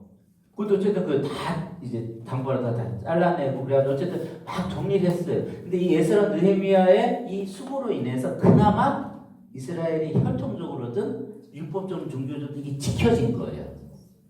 지켜져서 이때 이와 같은 에스라 느헤미야의 이 영향으로 율법을 지키려는 어떤 그와 같은 강렬한 열망이 생긴 거예요. 왜냐하면 포로 이제 이스라엘 백성이 586년에 이제 망했잖아요. 망하면서 열왕기에서 왜 망했느냐? 왜 우리가 이렇게 되었느냐? 하나는 뭐냐? 하나님 말씀에 불순종했기 때문에 하나님 말씀을 안 듣고 율법을 어겼기 때문이다.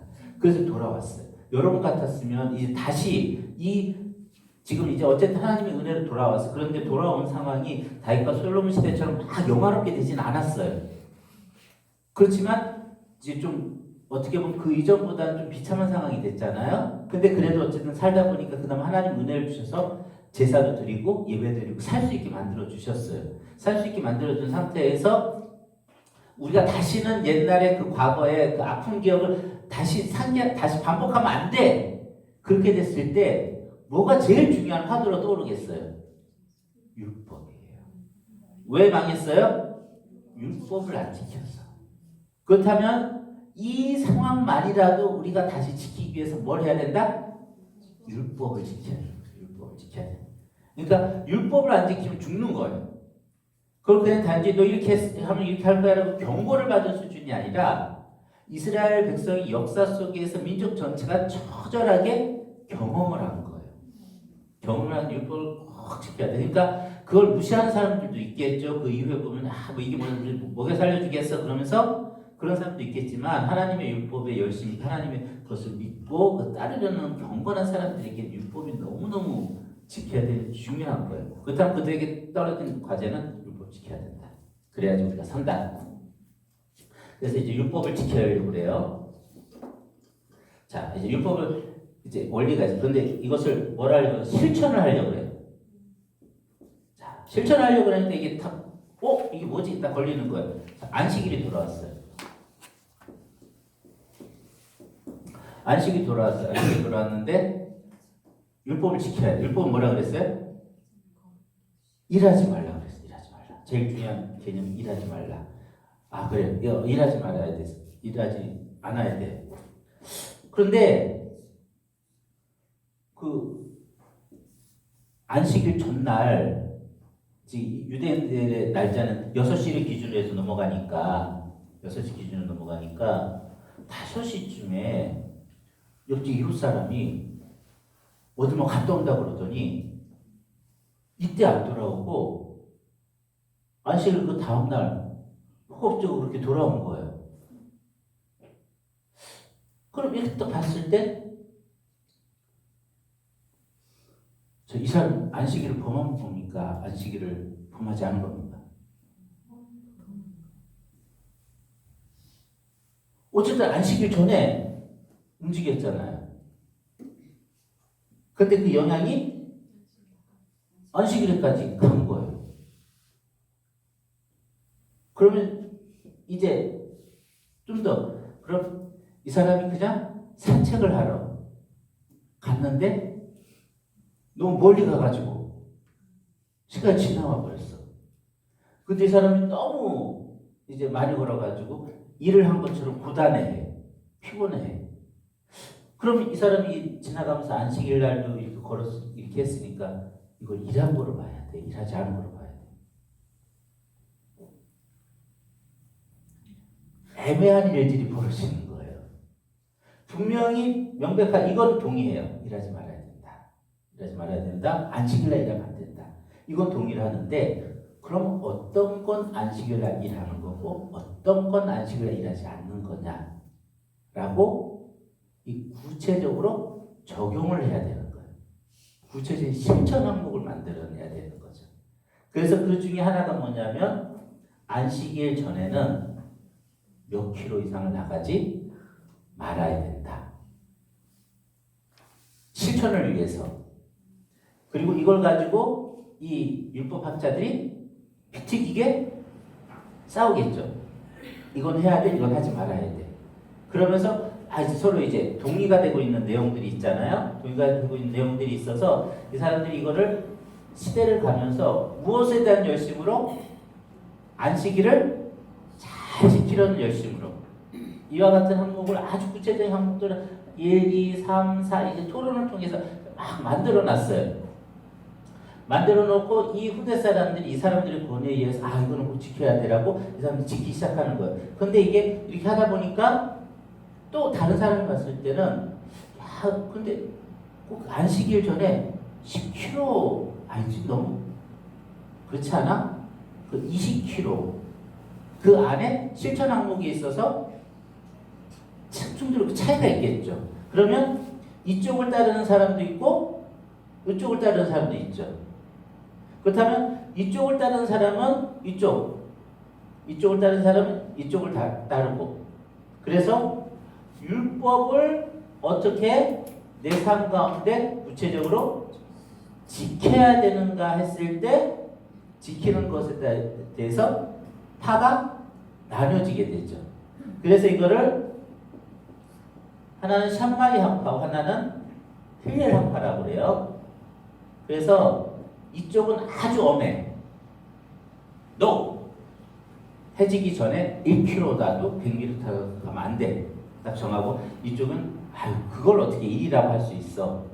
좀 더 느슨하게 풀어주고 하는 이런 대립이 있겠죠. 어쨌든 이 둘 다 뭐냐면 율법의 원칙을 왜냐하면 율법은 어떻게 하라고 구체적인 실천 항목을 이야기하지 않은 게 너무 많은 거예요. 그런데 이게 시대에 따라서 내가 진짜 구체적으로 살다 보면 이게 걸리는 거예요. 그러면 이 경우가 또 어떤 경우가 있냐면 여러분들 이제 마가복음 2장에서 읽었을 그 예수님의 제자들이 한 행동 중에 뭐냐면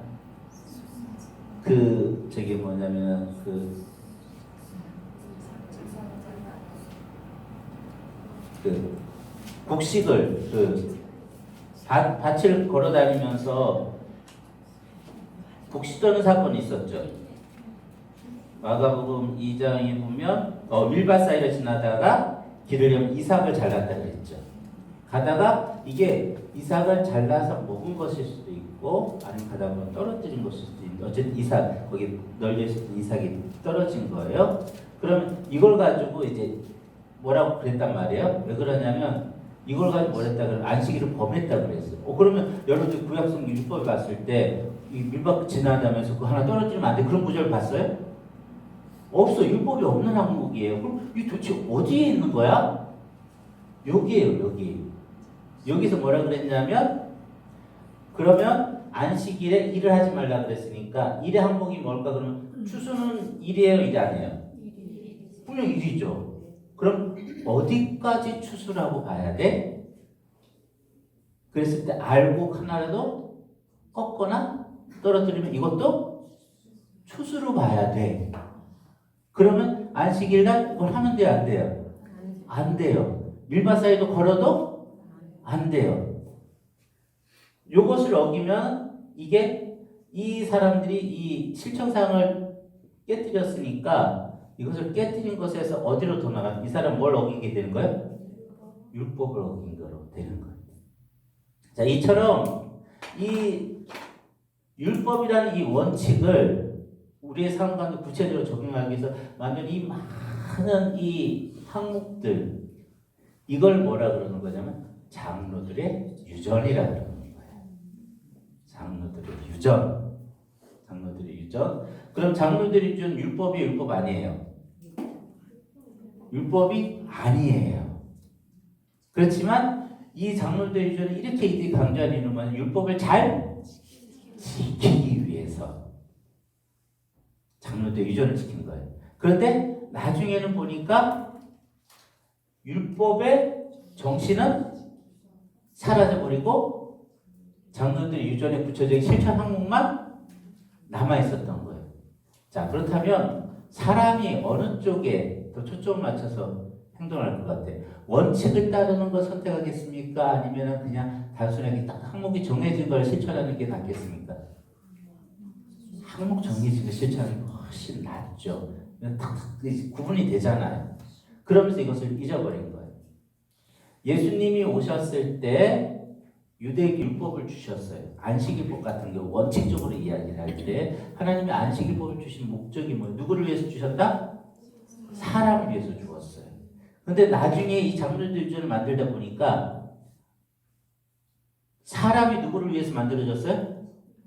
안식일을 위해서 만들어진 게 되어버린 거예요.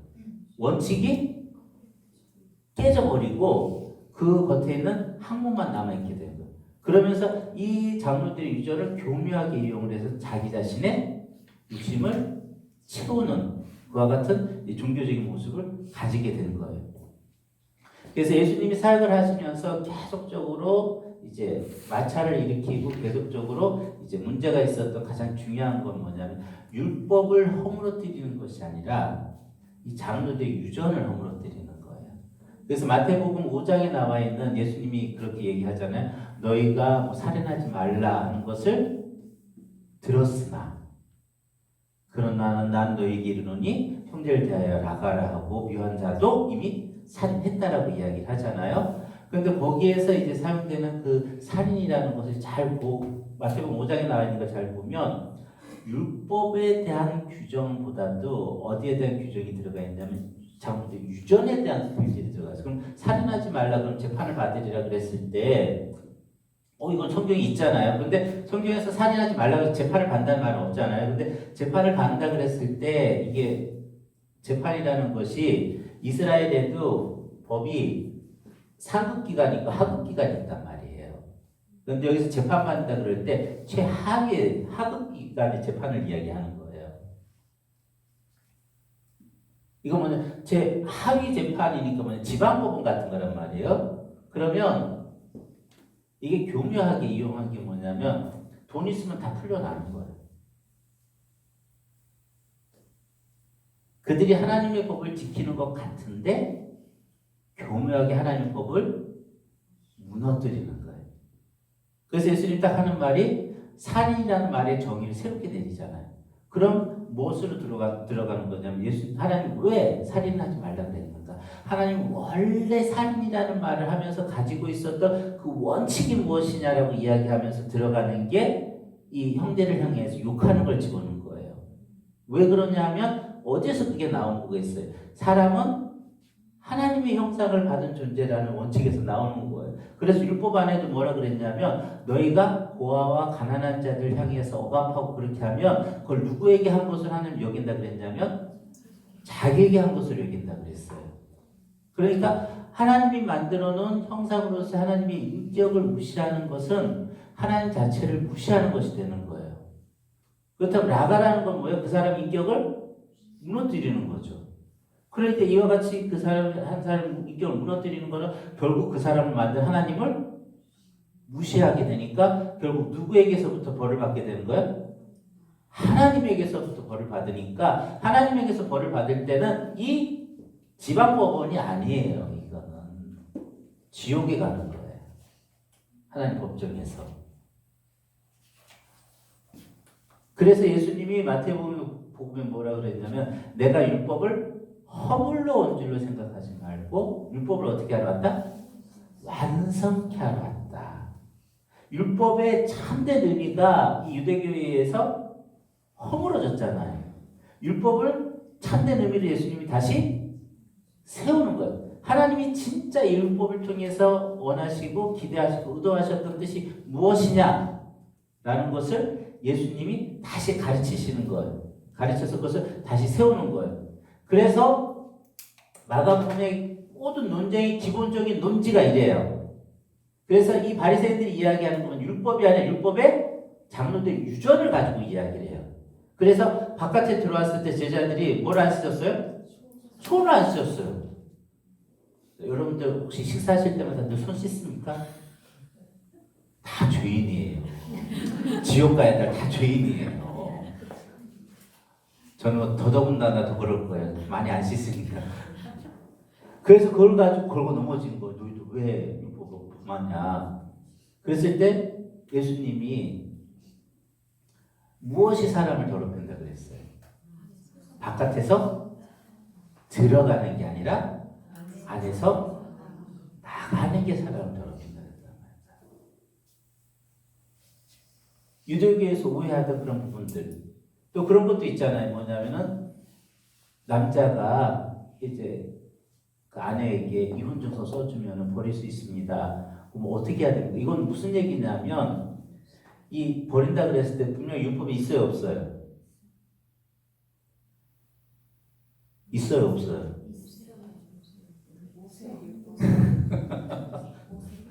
있어요. 이혼증서 써서 내보낼 수 있다라고 있어요. 근데 이 사람들이 물은 건 뭐냐면 그걸 물은 게 아니라 이혼증서를 써서 내보낼 때 이유가 있단 말이에요. 이유가 있어요. 근데 율법에 그 이유가 정확하게 명시되지 않았어요. 그러니까 실천을 할 때 그럼 어떤 상황에서 쫓아내야 되지? 이렇게 고민을 하는 거예요. 그렇게 되니까 이제 학파에 따라서 아주 못된 남자들 같은 경우는 내가 글쎄 말이야 어저께 내 아내가 밥을 했는데 밥을 다 태웠어. 어떡하지? 쫓아내. 이것도 왜 이혼해? 결격사유가 되는 거예요. 쫓아내는데 결격사유가 되는 거예요.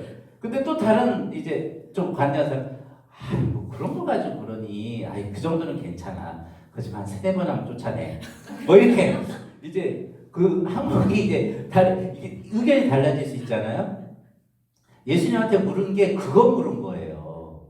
이 사람 이렇게 저 사람 얘기하는데 도대체 어떤 경우에 여자를 쫓아낼 수 있습니까? 그런 거예요. 예수님 딱 봤을 때 의도 자체가 불순해.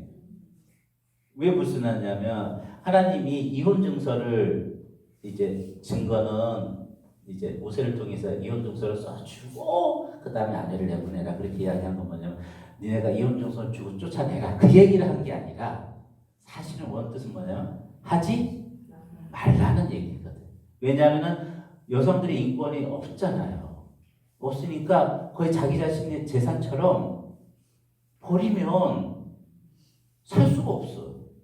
근데 이 포악한 남자들이 별걸 다 갖다 들이대면서 그냥 뭐 쫓아내버리는 거예요. 그러니까 마음에 안 들면 그냥 쫓아내버리는 거예요. 그럼 어떻게 살라고?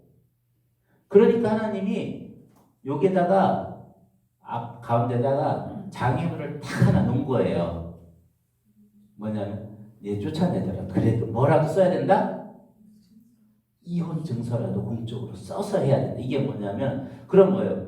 이제는 걸림돌이 없이 그냥 자기 마음대로 했는데 그래도 자기 체면과 그런 거에 의해서 걸림돌이 하나 있는 거예요. 그러니까 그 현상이 조금 더 줄어드는 거예요.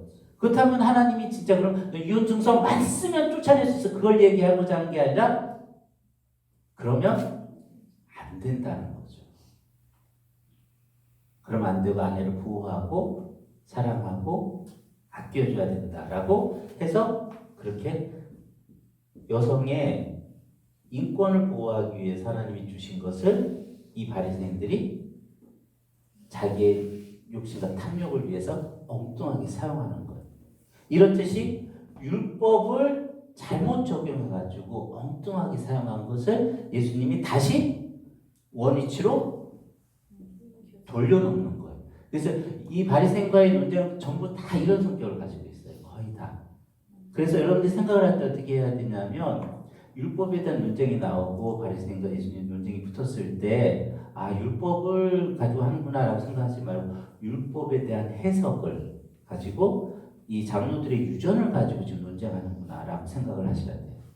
그래서 예수님이 율법에 원래 하나님이 주신 원칙을 다시 회복시키는 거니까 이런 의미에서 봤을 때 예수님은 율법을 허물러 오신 거예요? 아니면 율법을 완성시키러 세우러 오신 거예요? 완성시키러 세우러 오셨죠. 그죠? 자, 그런데 이와 같이 장로들의 그 이제 울타리 장로들 유전이 참 웃기잖아요. 그죠? 근데 이거 우리하고도 먼 얘기가 아니라는 거 여러분들 아실 거예요. 저도 옛날에 그랬어요. 어떤 애가 교회에 슬리퍼를 신고 온 거예요. 그래서 제가 고등학교 때 가지고 제가 막 화가 났어요.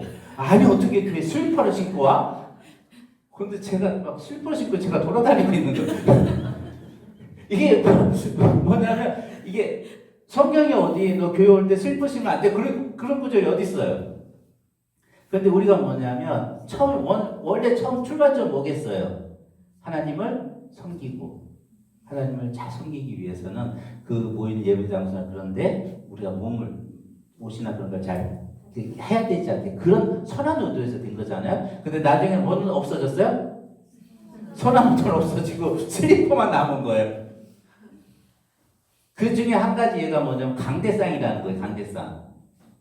옛날에 이렇게 단이 있잖아요. 단이 있는데 옛날에 강대상은 여성분들은 손도 못 대요. 거기 갈 수 있는 자격이 있는 건 권산. 남자 가지고 그 산에 못 올라가요. 이게 어떤 의미겠어요? 어떻게 보면 강대상이라는 의미는 그게 무슨 뭐 거룩해 해서 그러겠어요. 그곳에서 목사님이 말씀을 증거하니까 그런 의미에서 어떤 그 권위적인 차원에서 그렇게 한 건데 이 의도는 사라지고 이게 무슨 뭐 치유 복권도 아니고 이거 무슨 뭐 여성의 뭐 금지구역도 아니고 이게 우리의 삶도 신앙생활을 잘 보면 원칙은 사라지고 형식만 남은 게 있어요. 우리가 그걸 잘 분별해서 형식을 가지면 잘 지키는 것 같은데 나중에 잘 보면 형식만 지키고 원리는 우리가 무시하는 경우들이 많이 있어요. 그래서 그런 측면에서 이제 우리 자신을 돌아보면 사실 이때 예수님이 서로 이제 티격태격 했었던 그와 같은 사건들이 우리하고 전혀 무관한 사건도 아니라는 것을 우리가 알 수가 있어요. 자, 오늘은 애석하지만 여기까지만 하도록 하겠습니다.